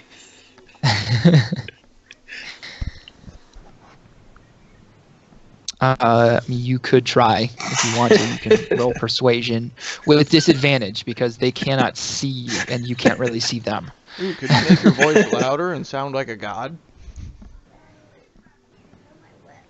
Okay, stop biting it then. I don't know, Scott. Do you have do you have thaumaturgy as a spell? No. Okay, then no, he cannot, Tony. Is there any way that I could just go into a blind rage and we throw me at them like a bowling ball and I swing madly and they all fall over dead afterwards? I don't know, Hagrid. How do you feel about throwing a Goliath? Air quotes. Anything, I thought we were sneaking into the church. Right, but you guys gotta. It looks like the group is wanting to go through these enemies that are in the smoke, and Tony is trying to figure out the best way to get into the smoke and do some damage. And he suggested a Hagrid cannonball. Or a Tony cannonball fired by Hagrid, I should say. Sure. Why not? Okay. Fucking All right. kidding me. God, my fucking kids are disgusting. So let's do this then. Let's have Tony and Hagrid both roll a strength check. So a d20 plus your strength modifier. Or so it's strength or athletics. So if you have proficiency in athletics, then you can use that instead.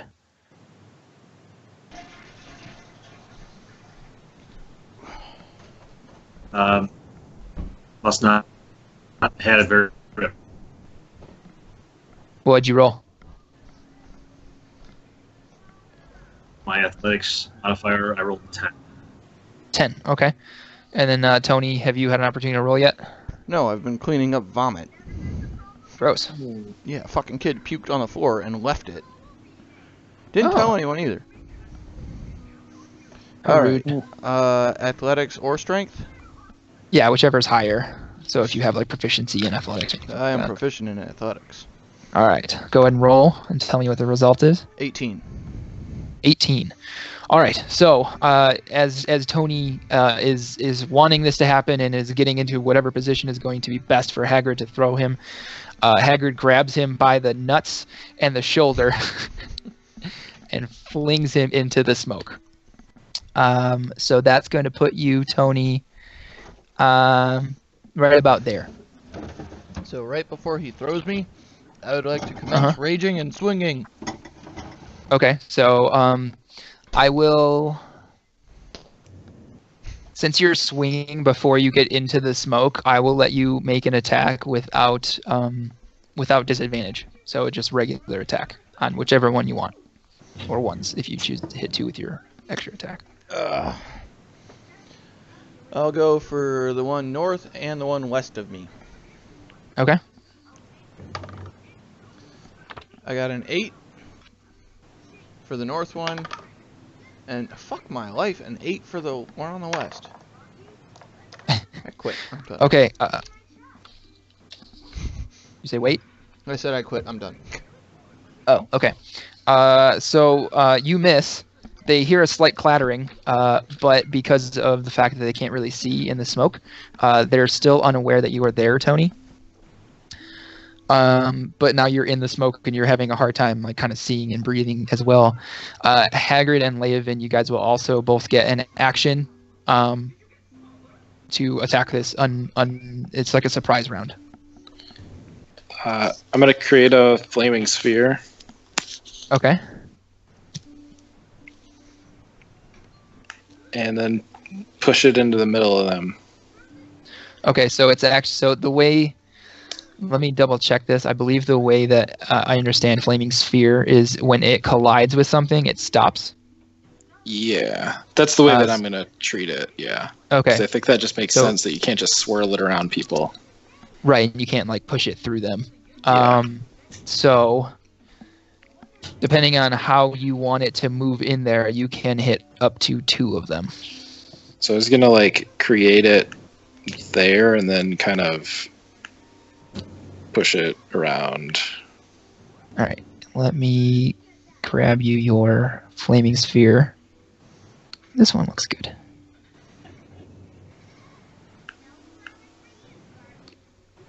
All right, it's got some magic looking to it too. All right, Leovan, that is your flaming sphere now. Go ahead and put that where you want it. Boom. Okay. So it came from the top there. Yeah. Okay. I curved the bullet. Curve the bullet. Okay. So I'll have this kobold here, and then the one next to him make their dexterity saving throws.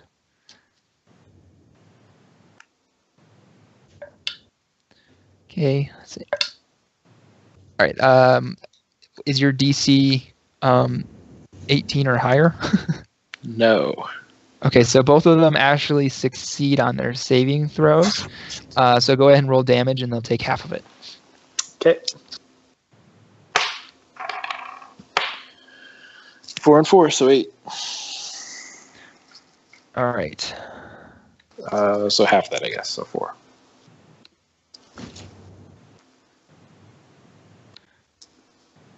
All right. Hagrid, what would you like to do for your surprise round?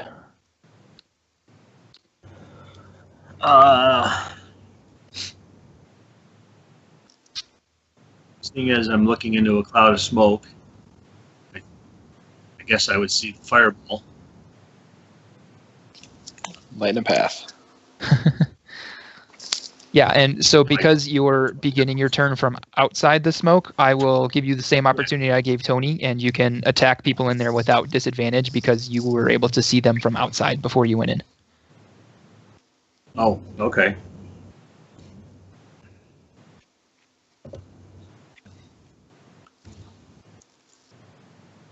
And I'm going to. Let's see. Using divine sense, can I tell what these things are? Actually, just go ahead and as a bonus action, make a investigation check.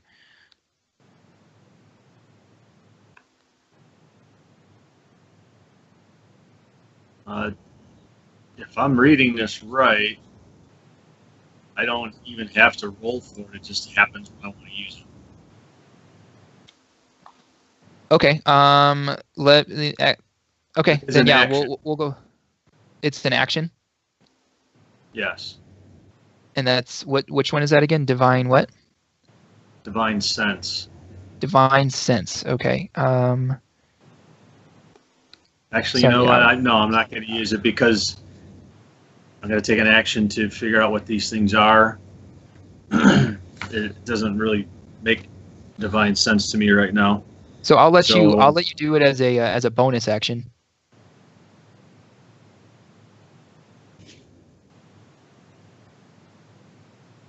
Because it's kind of giving you investigation level of information, and I wouldn't make you do investigation as an entire action. So we can do it as a bonus action.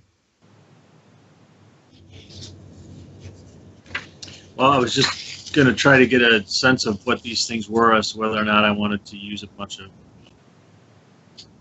spells on them or wait till we get to. Okay. So you can see that the creatures that are closest to you, you can see that they are, because of their alignment, they are you know that they are evil, and you recognize this evil as the kobolds that you have been fighting against. And as far as the rest goes, you can see that while they're not evil and you can't get a true sense of them, they do seem familiar as the sword or scimitar wielding people that have been working with the kobold. They kind of have that stench of kobold evil on them.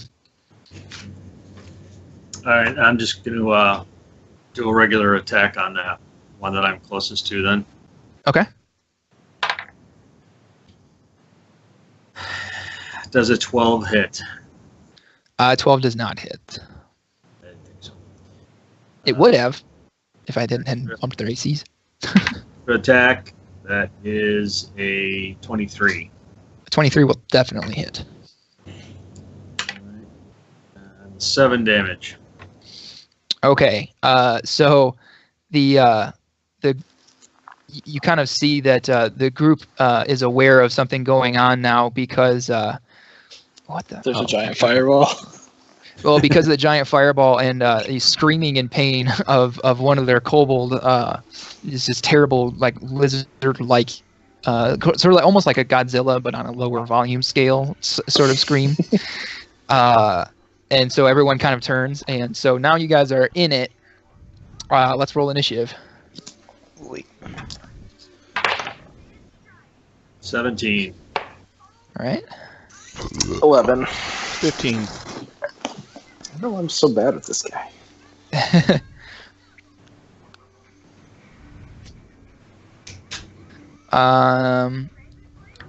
Tony, you said you rolled an 11? 15. 15. Okay. I rolled an 11. You rolled an 11. I knew I heard 11, and I couldn't recall the source of the voice. Okay, so even though Hagrid rolled spectacularly for his initiative, he's actually not first.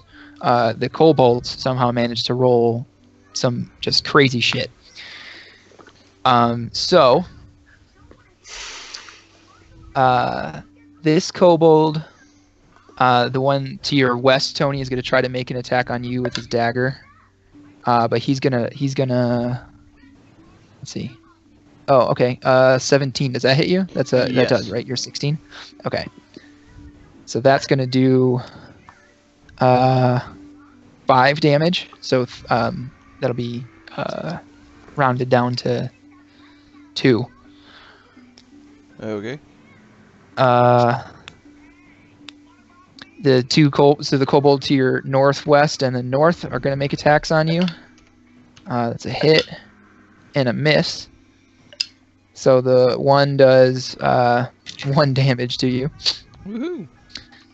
Hagrid, the one next to the one that you gave a good stab in, he's going to make an attack on you. But he's going to miss. That was almost an 18, but it bounced backwards to be a 2. And then these guys, this one's going to move here. And because he hasn't really gotten a good sense, he's going to make his attack with disadvantage because he wasn't right there.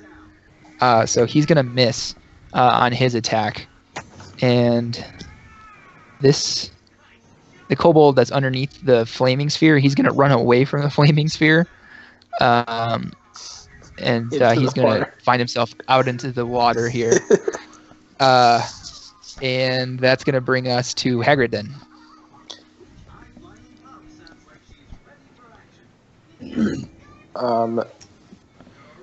They ended their turns there.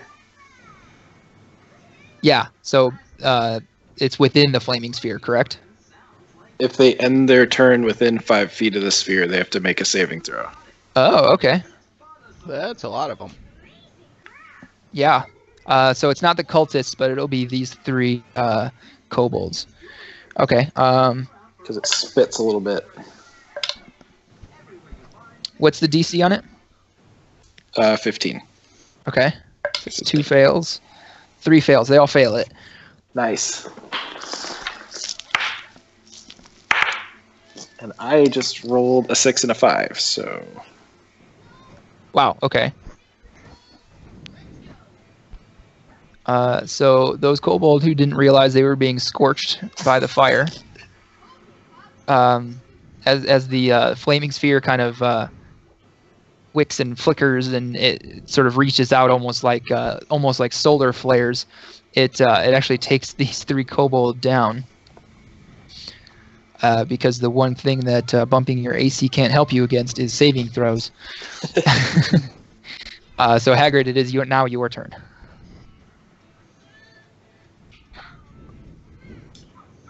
Okay. The kobold to the north of me. Yes. I'm going to attack. Okay. That is a 24. Okay. And he takes 9. All right. He's not And quite dead. For my extra attack, same guy. That is a 16. That'll hit too. Oh, that hits too. Okay. But that's only 5. It's all right. He only had 1 life left to give. Okay. So, he was sort of caught off guard by his buddies suddenly catching on fire, and with the quickness of something that can only be arcane fire in nature, they sort of crumbled into ash almost immediately. And he looks, he's like, oh my god! And then with that, he takes 2 hits, just like slash from Hagrid, and he is like his guts are spilling out in through the Zorro-shaped hole in his stomach now. Hagrid, would you like to move before your turn is over? Yes, I would.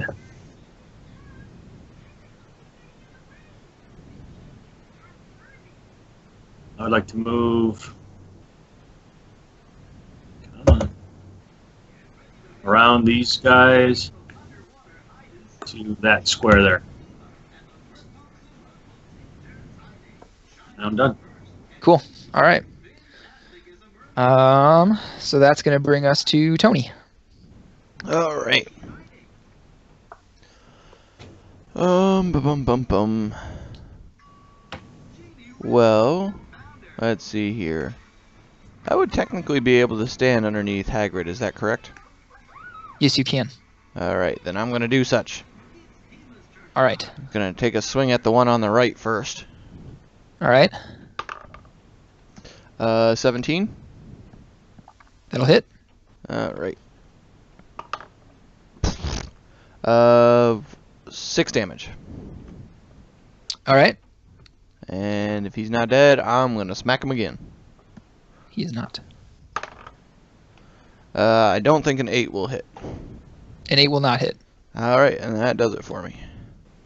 All right, so as Hagrid's standing in his battle stance with his shield in front and his sword raised in sort of a Guard of the Falcon style level, all of a sudden he has this swinging great axe of a dick, and it hits the kobold to his right, right in the leg, and you hear this like horrific crunching noise, and you see the kobold like clutching at his knee, and as he reaches down to try to grab his knee, Tony's other swing winds up missing him. And then it's going to be the cultist's turn. Let's see. What is... Yeah, we'll do that. Okay. So the cultist here is going to try to... he's going to take a swing at Hagrid. And that's going to be a 13, so that's going to miss. And then he's going to try to run away from the flaming sphere. So he's going to go there, inciting an attack of opportunity from both Toni and Hagrid. So go ahead, both you guys roll to attack.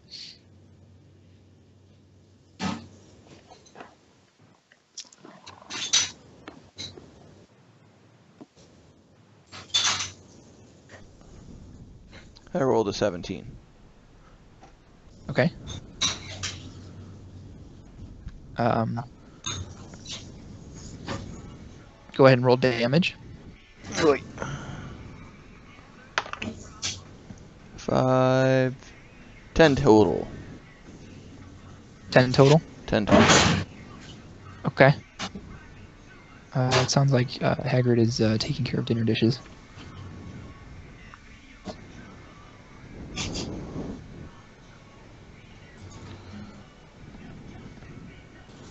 Hey, Hagrid.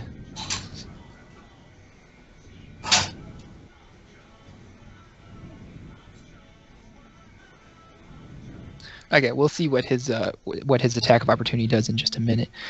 This cultist, though, he's going to run forward because of the smoke he couldn't really see, and he's going to run forward and kind of be surprised by you and Toni, or by Toni and Hagrid. And so he's going to take a swing.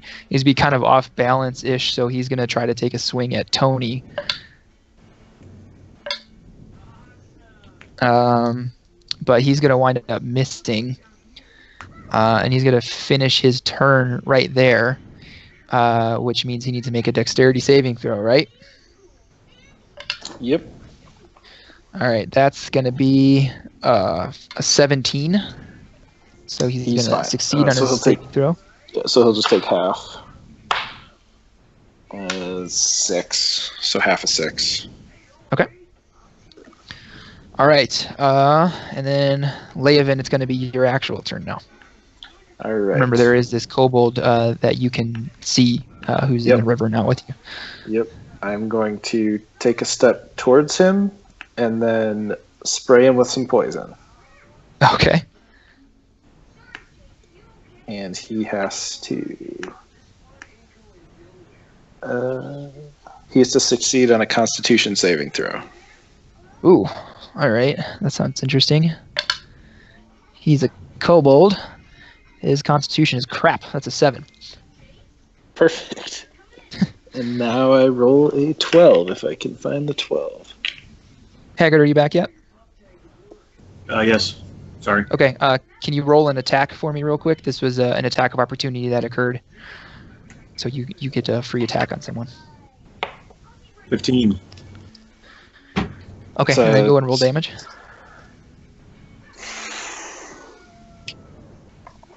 7. 7. It's a 7 for damage on the poison spray. Oh, okay. So, cool. 2 7s. Wow, all right. You guys are doing work. All right, so... And I figured out why some of my rolls were terrible, by the way. I rolled a d12 on, like, a few of those. Oh, really?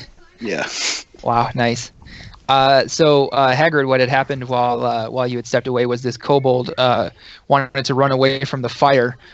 So he took a swing at you and missed, and then just took off running, which allowed you and Toni to take a swing at him. So Toni swung from between your legs and caught him like in the thighs, which sort of stopped him, and you swung your sword the other way and wound up lopping his head off. So he kind of fell and rolled off to the side. Leovan, is that all for your turn? Yeah, because I want to keep that sphere away from our guys and in the smoke. Okay. All right, so then this kobold is going to take a stab at, let's see who, at Hagrid. And that's going to hit. So that is... It's a whopping. That's 3 damage.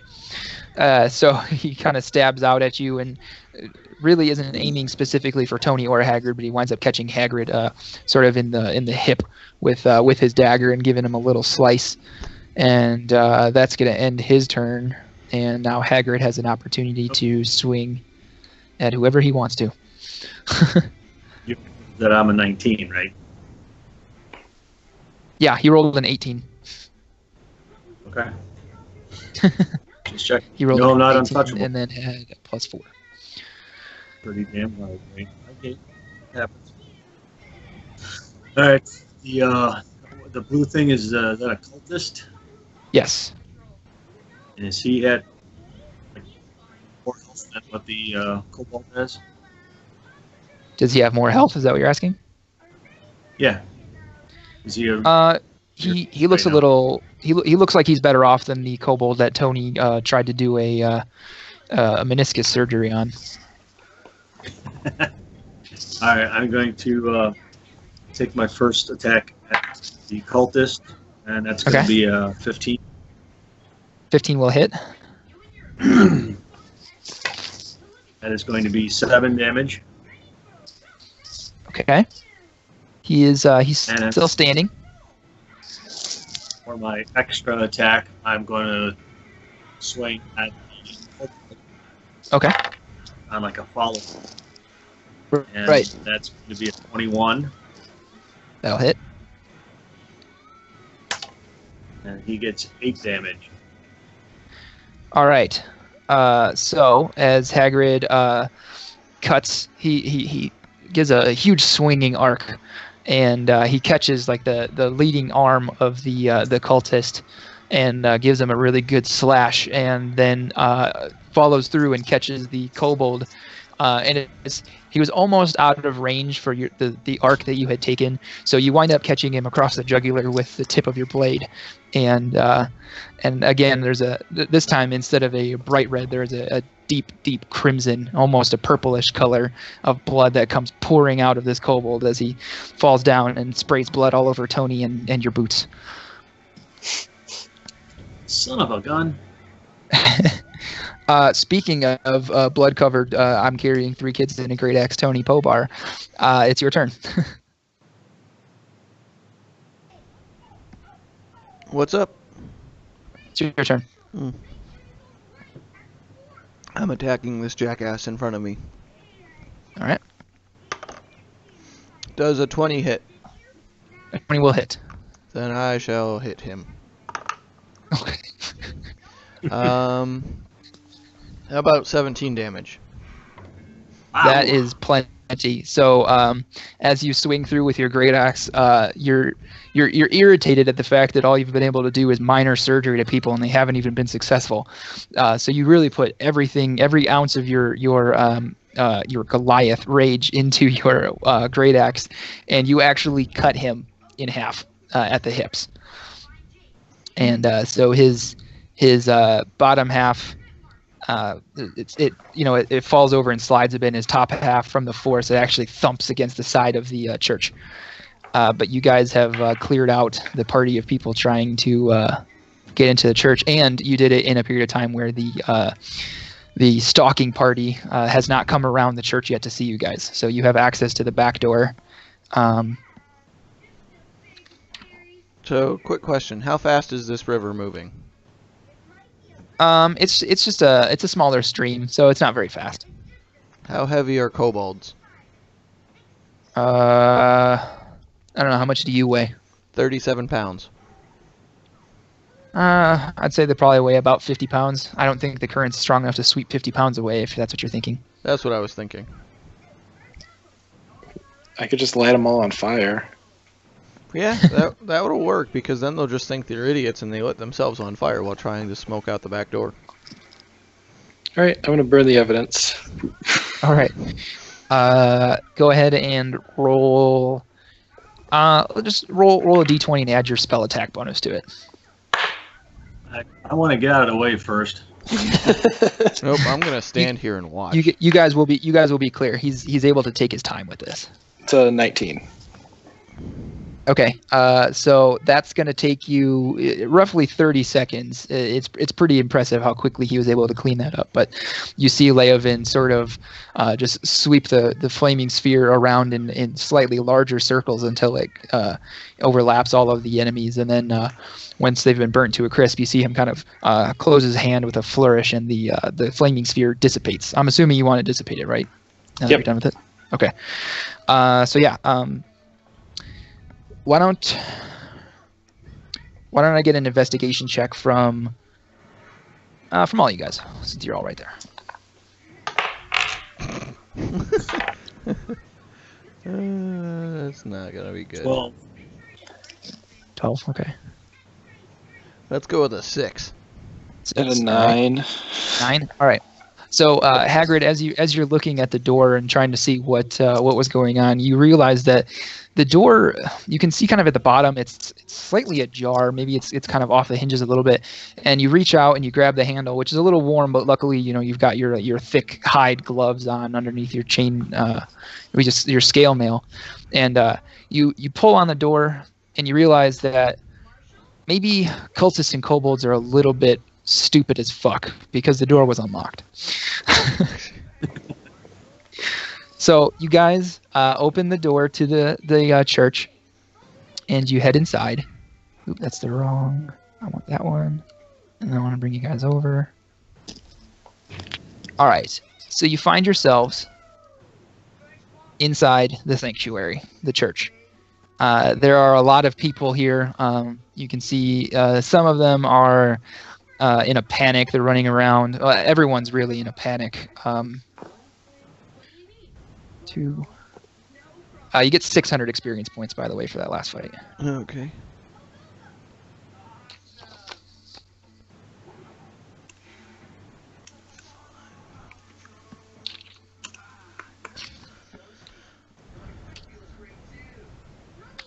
And let's see. I'm also increasing the amount of gold you guys are getting. 89 gold pieces. All right. So let's see. The townsfolk in the temple are near panic, however. So you can see that it's going to be difficult to try to get them to really do anything.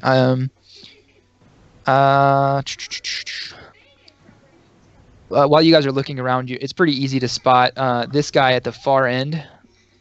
He looks priestly. The rest of them look like commoners and all that, but he looks to be the local priest of Shantae. And he looks afraid, but he is nowhere near the same amount of panic. So yeah, what do you guys want to do? Well, priest. Okay. Unless Toni wants to go around slapping useless townsfolk. I was just gonna do my best disciplinary yell, honed by years of leading a Goliath tribe through multiple combat situations. Okay. Why don't you do this? Go ahead and roll. I want you to roll 2 d20s, okay? And I want you to apply your persuasion modifier to the first one and your intimidation modifier to the second one, and tell me which is higher. Okay. First one was persuasion. That was a 3 plus 0. And the second one's an 11 plus... that should be... Wait. Yeah, I'm proficient in it, so that should be a 6. So 17. Okay, so your intimidation was a 17? No, wrong. I think. Yeah, intimidation was the second one. No, intimidation's actually only a 14. I read that wrong. Okay. But either way, it was higher than your persuasion one, right? Yes. Okay. So at this point, Toni lets out a bellow. The people who are in the church are so panicked that they don't even hear the words. They see a small tattooed man with a great axe over his head shouting something, and all they see is like when the Tusken Raiders are sounding the alert, that's what they hear. And so instead of having a call to order effect, most of these people are now in a full-blown panic. Good. Can I force them out the front door as a distraction while we escape? From the front door, No. you hear a massive pounding noise. It's like a booming hammer blow. There you hear the timbers of the front door crack a little bit, so you're reminded at this point that there is in fact a battering ram at the front door that is actively being used to try to break in. Alright, then I'll walk my happy ass over to the front door with a maniacal grin on my face, sharpening my axe, waiting for the door to break. Okay, so you're going to be up there. Hagrid wants to take the diplomacy route and talk to the priest. Leovan, what would you like to do? Yeah, I'm gonna head towards the priest. Okay. And I want to do something to kind of assuage the fears of the people because of Toni's craziness. What would you like to do? I want to use Druidcraft and just make the leaves kind of gently flow around the room in like a calming fashion. Okay. Why don't you go ahead and make a persuasion check with advantage? So glad I had advantage because the first one was a 1. I'm picturing like the cherry blossom scene from The Last Samurai. Yeah. Something like that. Yeah, that's what I was going for. So it's a 14 with my persuasion. No bonus, so 14. Okay. So what's your spell bonus? 7. Plus 7? Yeah. Wow. Okay. All right. So as these beautiful green leaves of it seems like varying shapes. There's some of the teardrop shaped ones. There's maple leaves and all sorts of different leaves. They start swirling around in a pleasant summer breeze kind of way, and you can see that first starting with the children who are in the church, their sense of wonderment kind of overtakes their sense of panic for a moment, and that sort of spreads from the kids out to the adults, and everyone seems to calm down a little bit. So Hagrid, what would you like to say to the priest? Hail, brother. It seems as though you have your hands full here. At this time, you see the facade of calmness in him break down a little bit, despite the beauty of the swirling leaves, and you see him. He starts to sob a little bit, and he's, oh my gosh, I'm so happy to see you. Please tell me you have a plan to get us out of here. Well, yeah. Praise It's going Shantae. to include. It's going to include a lot of attempting to kill. What's attempting to kill you? Is there anything you can do to help us help you? That's a good question.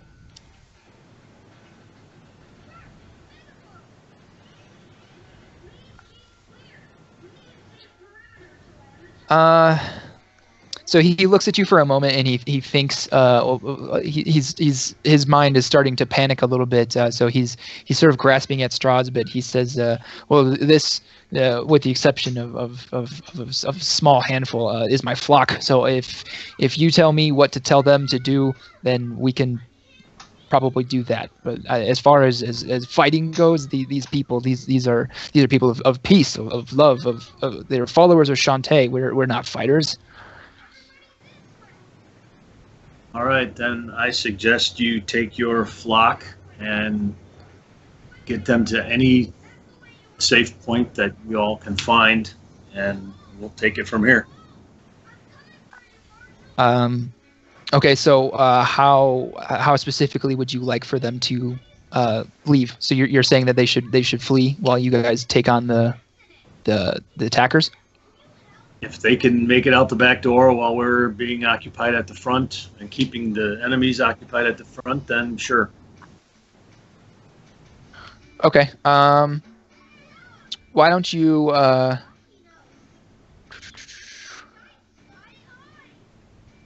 don't you go ahead and roll a d20 and add your religion and persuasion modifiers to it. I have a religion modifier? Yeah, there's a religion skill in there.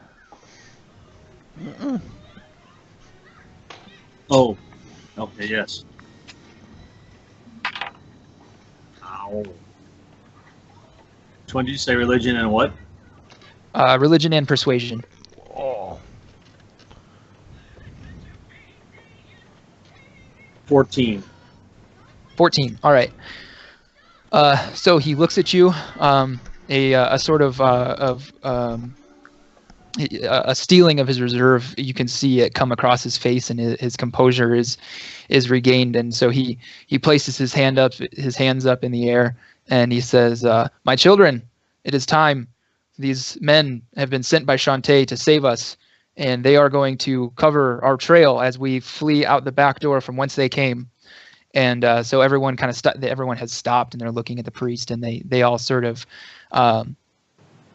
they start to kind of form like a column in like a two columns of people, and the priest goes between them and then to the back door, and he's going to make a perception check.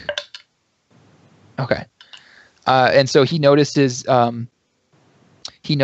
the party of like the people that were throwing stones and torches through the windows. They're currently going past the door.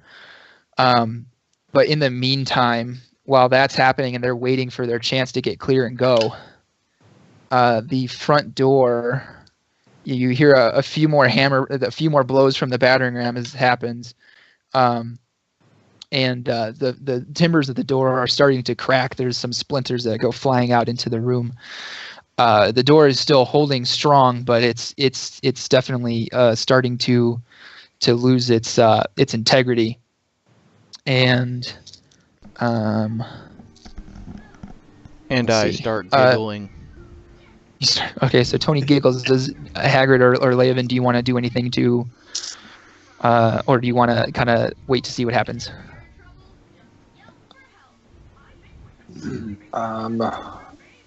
Probably have to wait.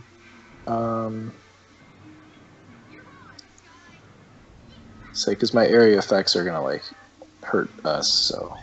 Okay. All right. So at this point, another. You guys wait about another 6 minutes or so. It seems like maybe the cultists outside are trying to, or are doing this in shifts, and you hear some shouting outside, and you hear a lot of racist remarks about kobolds, and it seems as though perhaps the cultists outside were trying to get the kobolds to take shifts on using the battering ram, and you hear a lot of hissing about it's above my pay grade. So during the time you're waiting, the party or the group of people in the church, they see their opportunity and they leave, and they're all gone, and they've fled the church. At which point, the battering ram strikes again, and actually it breaks down it doesn't break down the front door of the church, but so the church door, like, they can see you inside now. The door is fairly well splintered. The crossbar that's holding it shut is still managing to keep the doors closed and be enough to keep them from coming in, but the church is now empty. The people have left, and they've successfully fled the church. Simple question. Have any of them stuck their face up to the hole they made yet? You see one of them begin to peer in after the damage is done, but you see also from behind him a hand grab him on the shoulder and pull him back and say, "What are you, fucking stupid? Don't stick your head in there." There's a So it seems that while cultists and dragonborns are dumb, their commanders have a bit of a head about them. Okay. Well, with seeing the door breaking, I want to go back 20 feet from the door and mention to Leovan that a spike growth as soon as that door breaks might be a good idea. All right, let's back up then. Well, instead of throwing it right near the door, though, if I might suggest that we see if there's a way for you to cast it into the middle of the group, therefore giving us a way to move ourselves out of the church at least, so we're not trapped in the doorway, basically. That is a good idea. And if we, like you said, wait for them to get in here, we can go then in turn get a bunch of them and run out the back door. I don't know if all of them are going to rush in, though. So what I'm thinking actually is, let's see if we can unbar the door without losing hold of our weapons, so that we can actually open the door and start attacking them. Ooh, Three Stooge 'em. Yeah, before they actually take the initiative on us. I like that And plan. right now, they're just trying to break the door down. If we can open the door all of a sudden and attack, and rush at them, Okay. Yeah. and then we can see what kind of lay of the land there is. Leovan can look for a good spot to cast his all-encompassing spell. Okay, I like that plan better. A lot better. Yeah. Yeah, I could do that.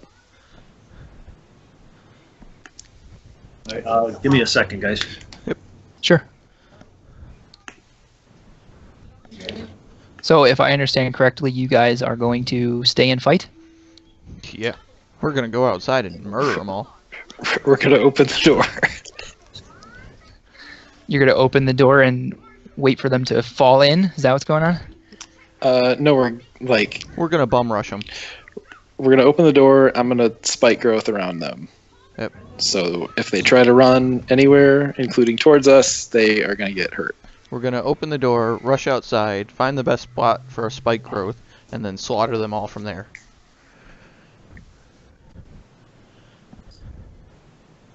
So yeah, open the door and the spike growth is the first thing that'll happen.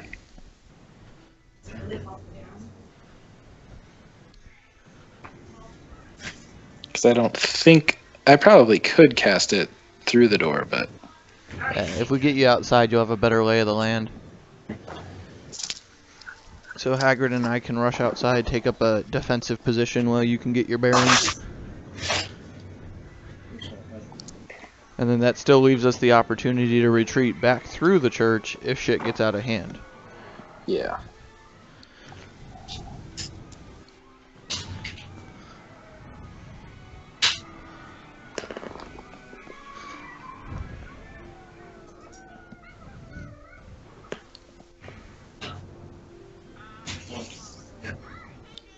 So you guys are again, sorry, you guys are planning to open the door and go out and attack before they break it down? Yep.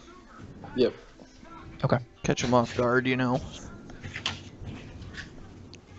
That way, we still have opportunity for retreat, need be. Or just to regroup and attack them from the other side while they go, what the fuck. That too. Alright, so I moved us back out to Greenest. Just gonna find the little river.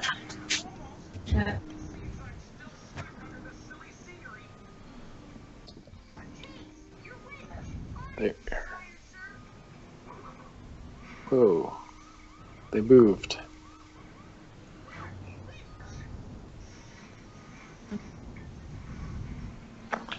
Okay, Are so those alligators? Oh, they're the ambush drakes. So is the leader over here with them? Yes.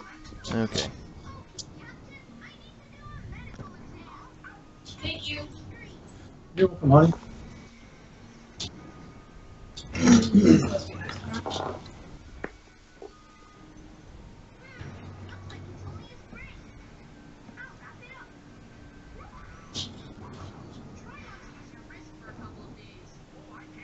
So I'm assuming that would be the leader right there? Which one? That one. He is. Well, I should have made you roll for that, but yeah. He looks different. Yeah, he looks different, so I just common sensed it. Yeah. He would have been the one I was going to knock out whether you told me or not. So, preface that with, he is the one we are knocking out, we're not trying to kill him. Okay. You're gonna try to capture him? Yep.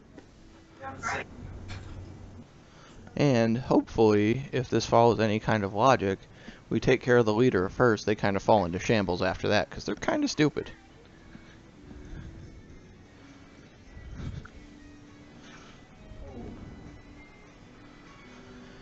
With the number that we're seeing, yeah, we're still good. Yeah, those ones in back are going to take a little while to loop around, and then they'll have to group. I wouldn't worry about this small group directly in front of us.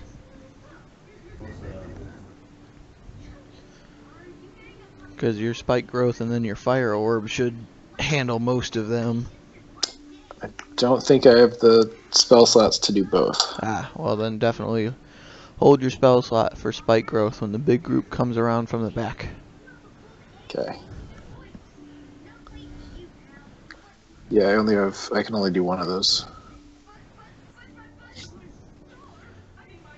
As we wait on Hagrid. All right. Okay, so kind of like with the smoke thing, I'm gonna give you guys a surprise round as you kind of burst through the doors and attack. Just so you know, Hagrid, Toni already marked this guy out here to the left, the one who looks different from the other cultists, as the one that you guys are going to try to take out with non-lethal means and capture him. Because we haven't really come across something like this yet, if you state that you would like to do non-lethal damage, then you can attack your attack, and when instead of him dying when he gets to 0 hit points, he will instead be knocked unconscious. Okay. So what happened that a bunch of the party split off and went into the water? That's that group that's been doing circuits around the temple. So that's where they are in their circuit right now. Okay. All right, so we have like a somewhat of a more regular group that we're used to dealing with, except for the some sort of captain or officer with a sword. Yeah. Mm-hmm. So,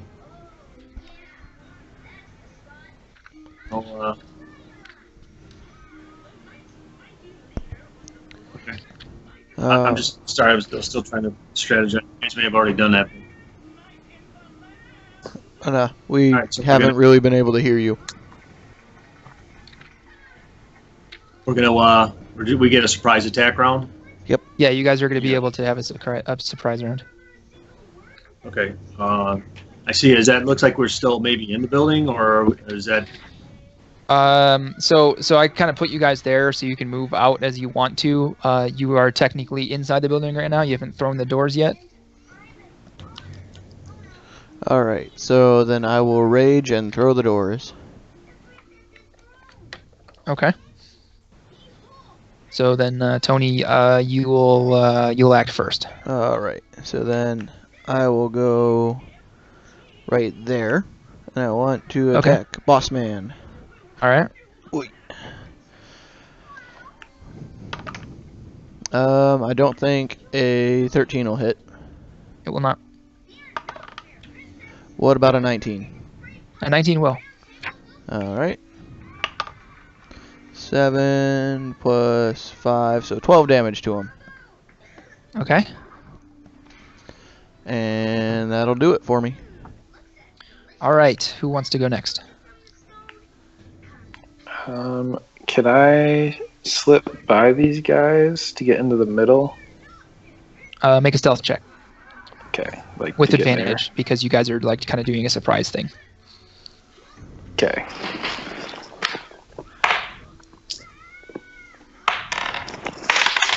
Frick, I just dropped my dice. Hold on.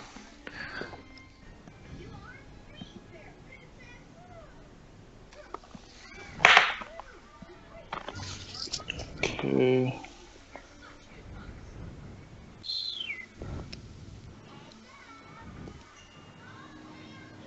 $18. Okay, yep, that'll work. You get there without, in the chaos of it, you're able to get there without them seeing you. Okay, and then I'm going to cast Thunder Wave. Okay. And yell, "I will destroy you." Okay. He yells Pikachu. So everybody basically in a square next to me has to make Okay. a Constitution saving throw. Constitution saving throw. Okay. All right, so we'll start from the north and work our way around. Constitution. That's a fail. 12 is a fail, yeah? Yeah, yep. Okay, the first kobold passes. Second, what's the DC on it? 15. 15. Okay, he fails. Fails. Fails. And that's everybody. Okay, so everyone but this one failed their saving throw. Okay, so they're going to take 2d8. Okay. 3 and a 5. So 8 damage total. Yep. Okay. And the one who succeeded on it, he takes half? He takes half. And then Okay. all the ones that failed get pushed 10 feet back. Okay.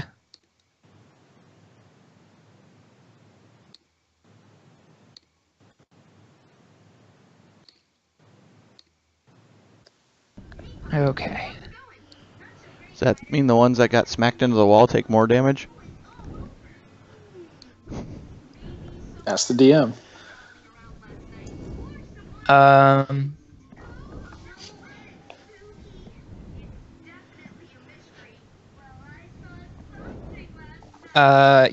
Yeah, they will. They'll take a D4 of bludgeoning damage. So Yay. 3 and 4, and Tony, you're gonna take 3 points as well. Woohoo! But it's halved, correct? Yeah, so take 1. Okay, Hagrid, you're up in the surprise round.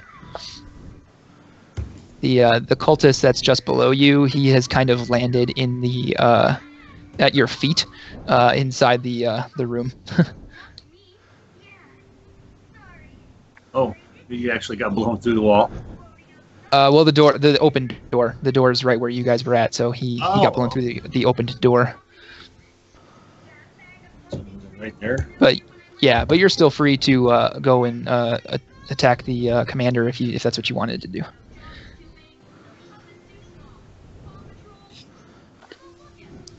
No, I might as well Okay. take a swipe at this guy. And that is a 16. That will hit. And that's 12 damage. All right.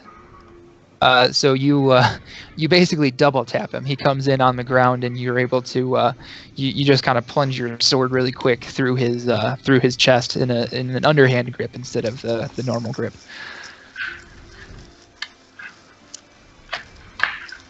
All right, so what about this guy to my south here? I'll say you can hit him too.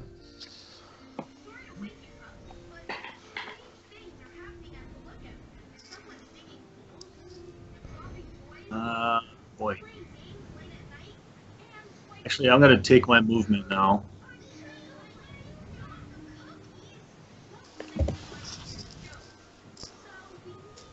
And what do I have left? I just have my extra attack left.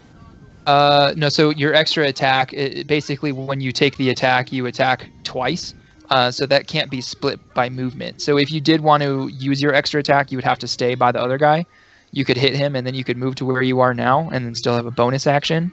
But as it stands right now, you just have a bonus action if that's where you want to be. And for my bonus action, can I cast a spell? Yes, up to 2nd level.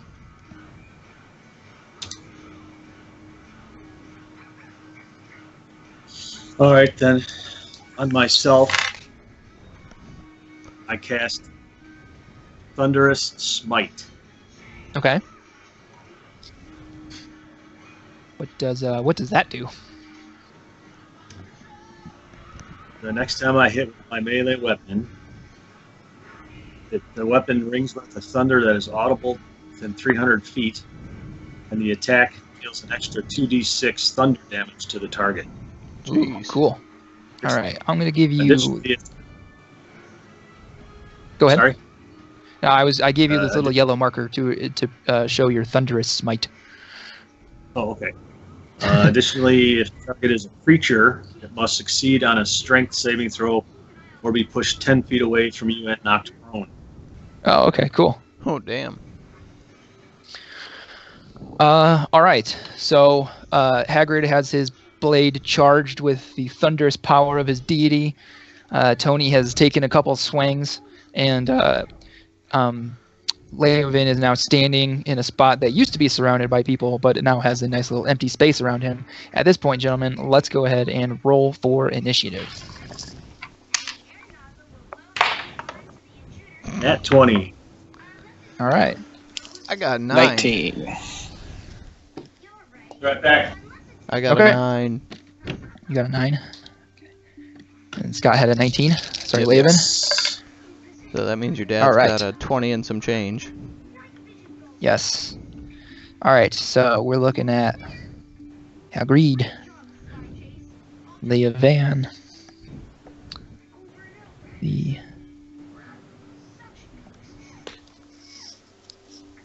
Dragonclaw. Then Toni, what did you roll again? 9. 9. Okay, so then Toni Pobar, the cultists, and the kobolds. All right.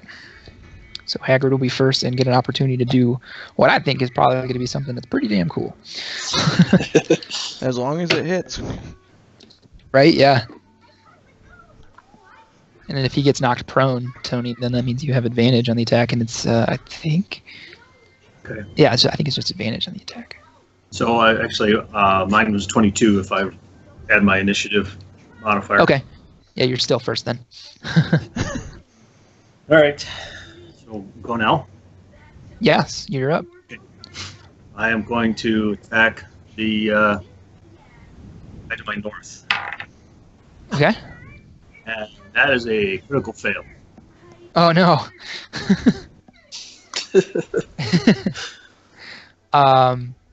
Does Thunderous Smite give you advantage or anything like that? Nope. Oh no. Okay. It lasts for a minute, but obviously it's not going to do me any good if I can't hit him. Right. All right. Does it say? What Oh, actually, you get your extra attack still, so you can still you swing again. Go ahead. Well, do I still get my action bonus and my extra attack, or what do I get? So I so don't- because you took the attack, now you've got your extra attack. So that'll happen, and then you can do whatever else you want. All right, so extra attack now, same thing. 16.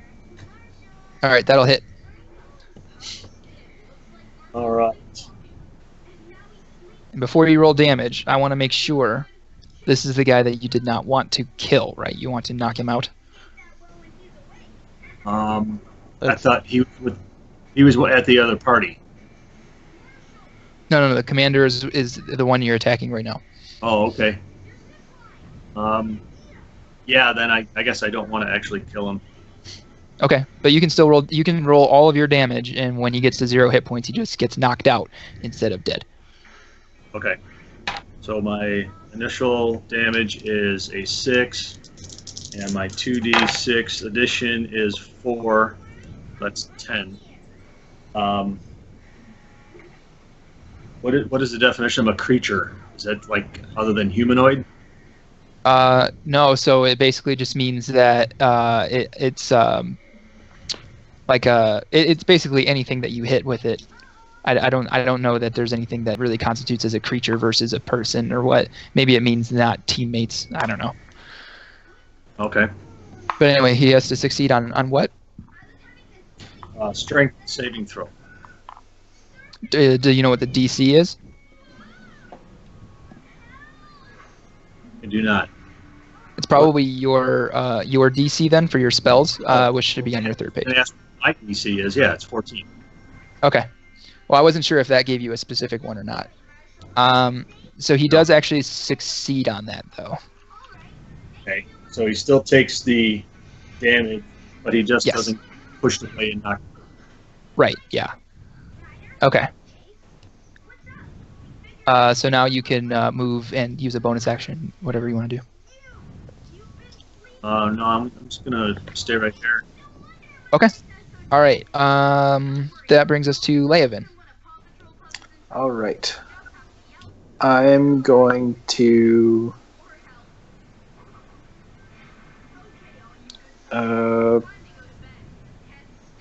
poison spray this guy. All right. And that's a Constitution saving throw? Yep. That's a 2. That's not going to do it.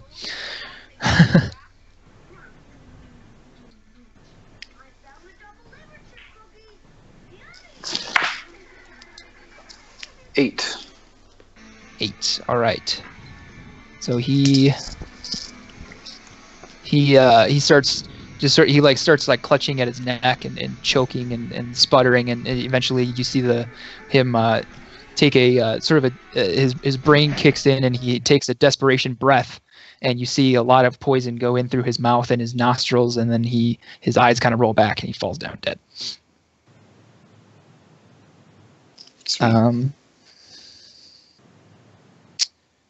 So then the Dragonclaw guy, he's gonna go now, the commander.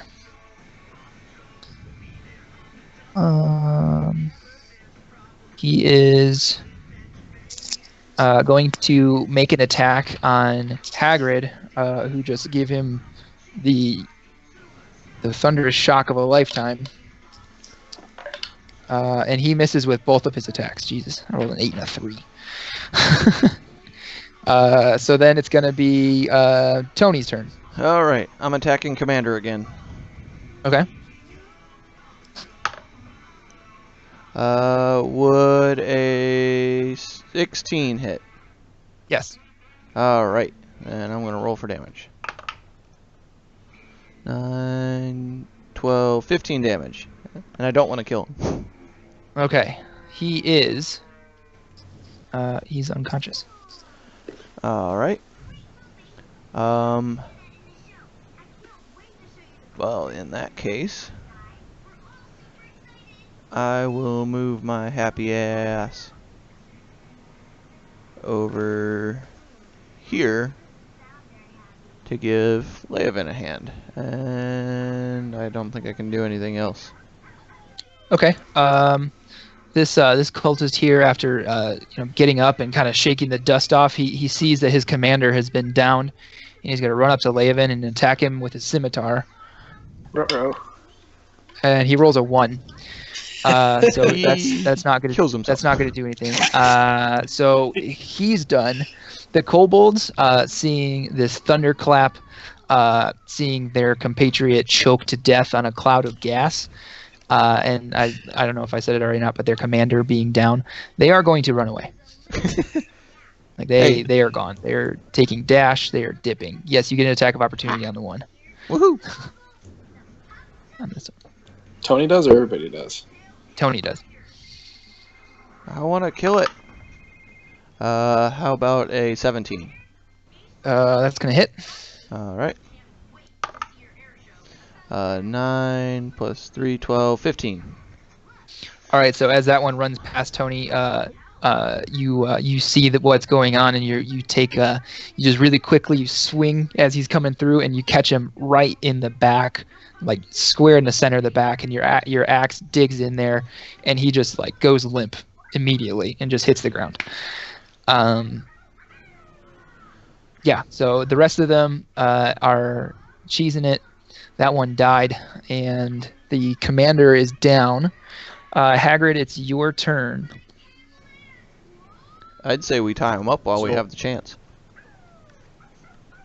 Sure, There's we one can guy bind still him. alive. I was There's going to one- ask if that other cultist was still up.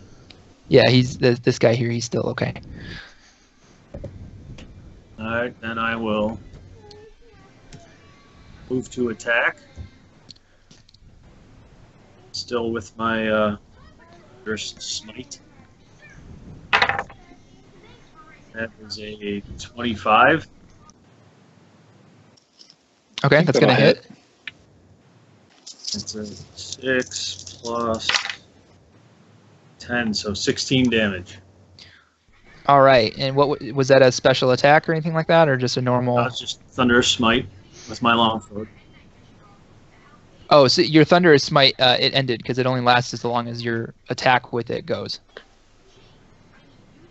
But your It says- roll, what's that? My concentration up to a minute, which you explained. What to is me it? before. So it says until your next attack, right? No, it says the first time you hit Uh-huh. during the spell's duration. Oh, okay. So it doesn't get any special after that? Right, yeah. So once you hit something with it, then it takes all of that energy and puts it into that person. So your spell then ends. So But then you all he still gets did is- enough. You still did. If all he gets is 6, then you still did enough damage to take him out. So now you guys have an opportunity to bind the Dragon Claw.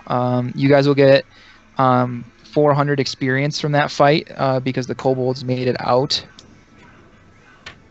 And How much? I'm sorry. 400 experience.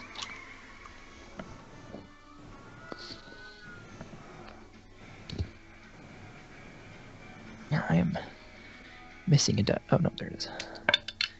And 63 gold. So who wants to tie up the commander? I'll take out the 50 foot of hempen rope I have in my explorer's pack and tie him up. Okay. How much gold did we get? 63. Okay. 158 total for the party.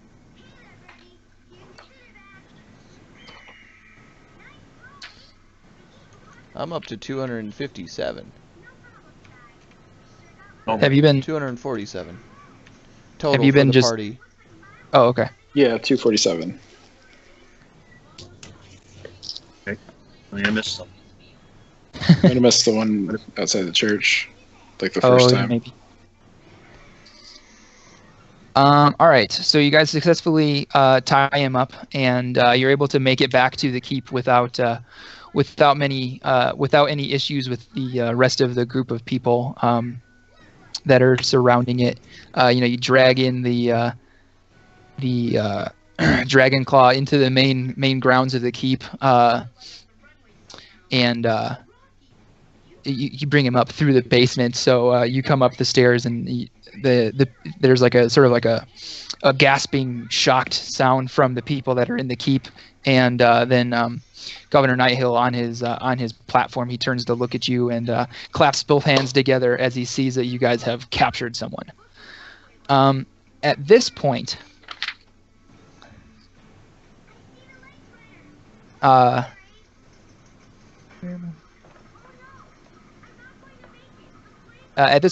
someone bursts in through the door, through the front door. It's one of the guards. He looks beat to hell, and he goes. He says, "My lord, the Dragonborn, he's here." And Governor Nighthill kind of sweeps you guys up and ushers you outside, and you see. It's around nighttime now, so from the darkness you see a creature walk into the dim light of the dying fires that are around the keep. You see he's shaped, roughly like a human, but he's at least 7 feet tall. His skin is covered in blue scales. It kind of calls back images to your mind of the blue dragon that had been flying around the keep. And his hands, have claws. His face is muzzled and has the reptilian eyes of a dragon. He stops about 80 yards from the main gate of the keep, and he scans the walls. A line of kobolds fan out behind him, and with their spears, they prod 4 human prisoners into the light. As they kind of prod them forward, you see them illuminated by the fires and the torches around the keep. You can see a woman, a teenage boy in a blood-soaked tunic, and 2 children. The half-dragon, he hails the keep.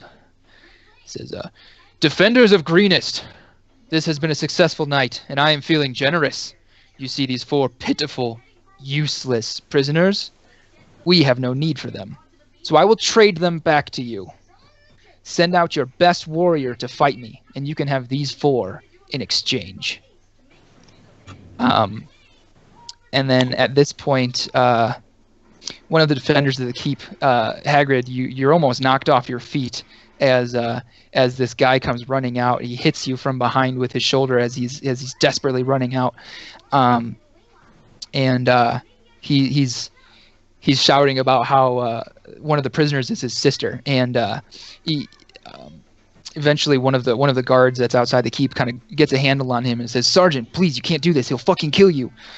At this point,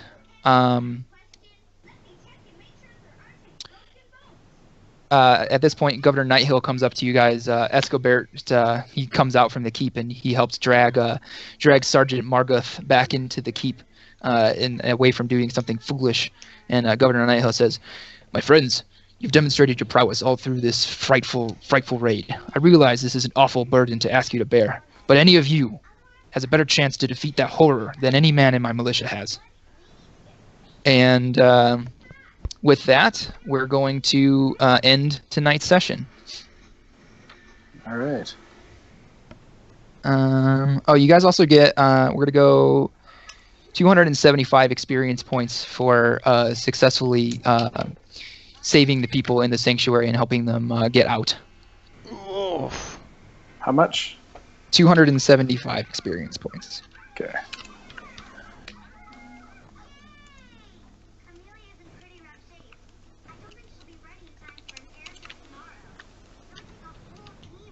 So 38, 75 altogether for the night.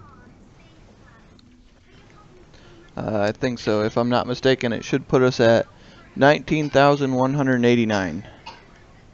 Which would put you at level 7, right? Right? I'd have to double check on that. Let me look. Did you say, Mike, 19,000? 19,189. So we need Okay. 23,000 to get to level 7. Sorry guys, I didn't mean to get your hopes up there. We're getting close though. We made great leaps and bounds today. Hell, we've made more progress than Jay's campaign. Did I tell you guys? That we were supposed to get a level up when we were in Valakai, and so that should be happening next session. But the problem Okay. is we gotta sleep, right? Yeah. I don't know how that one's gonna go. I kind of hope that he says something about us being able to take care of that in between games, so that it can just have been in effect. But I don't know. We'll find out. All right, guys. So we're drawing close to the conclusion of episode 1. Hopefully today's combat felt a little better. I think it went better personally. I think that the adjustments to the hit points and the armor class definitely made things a little more difficult, as long as you're not Leovan. Yeah, as long as, and you don't spend about 10 minutes rolling a d12 without realizing it because your light wasn't on. I will tell you guys this. Toni needs a nap. Yeah. There, because of the fact that you guys are being challenged by, what is his name again? His name is interesting. It is Langadrosa Cyanrath. We're being challenged by Saranwrap?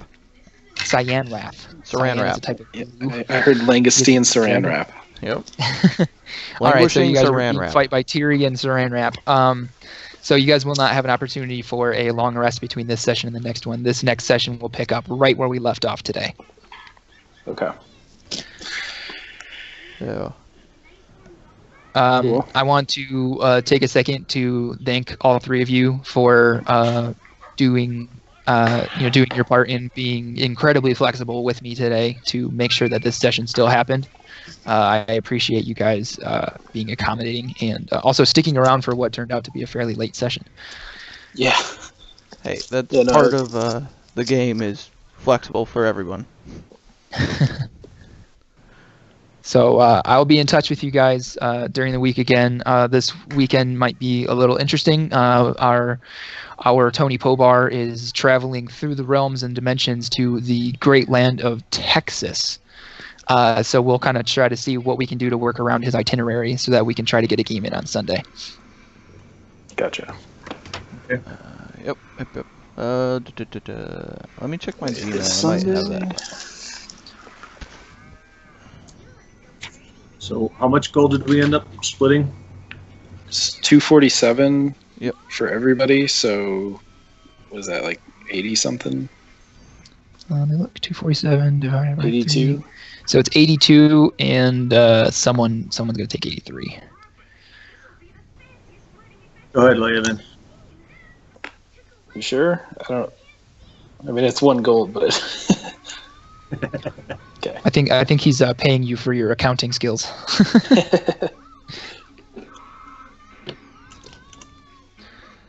All right. Come on, this thing's got to be in here somewhere.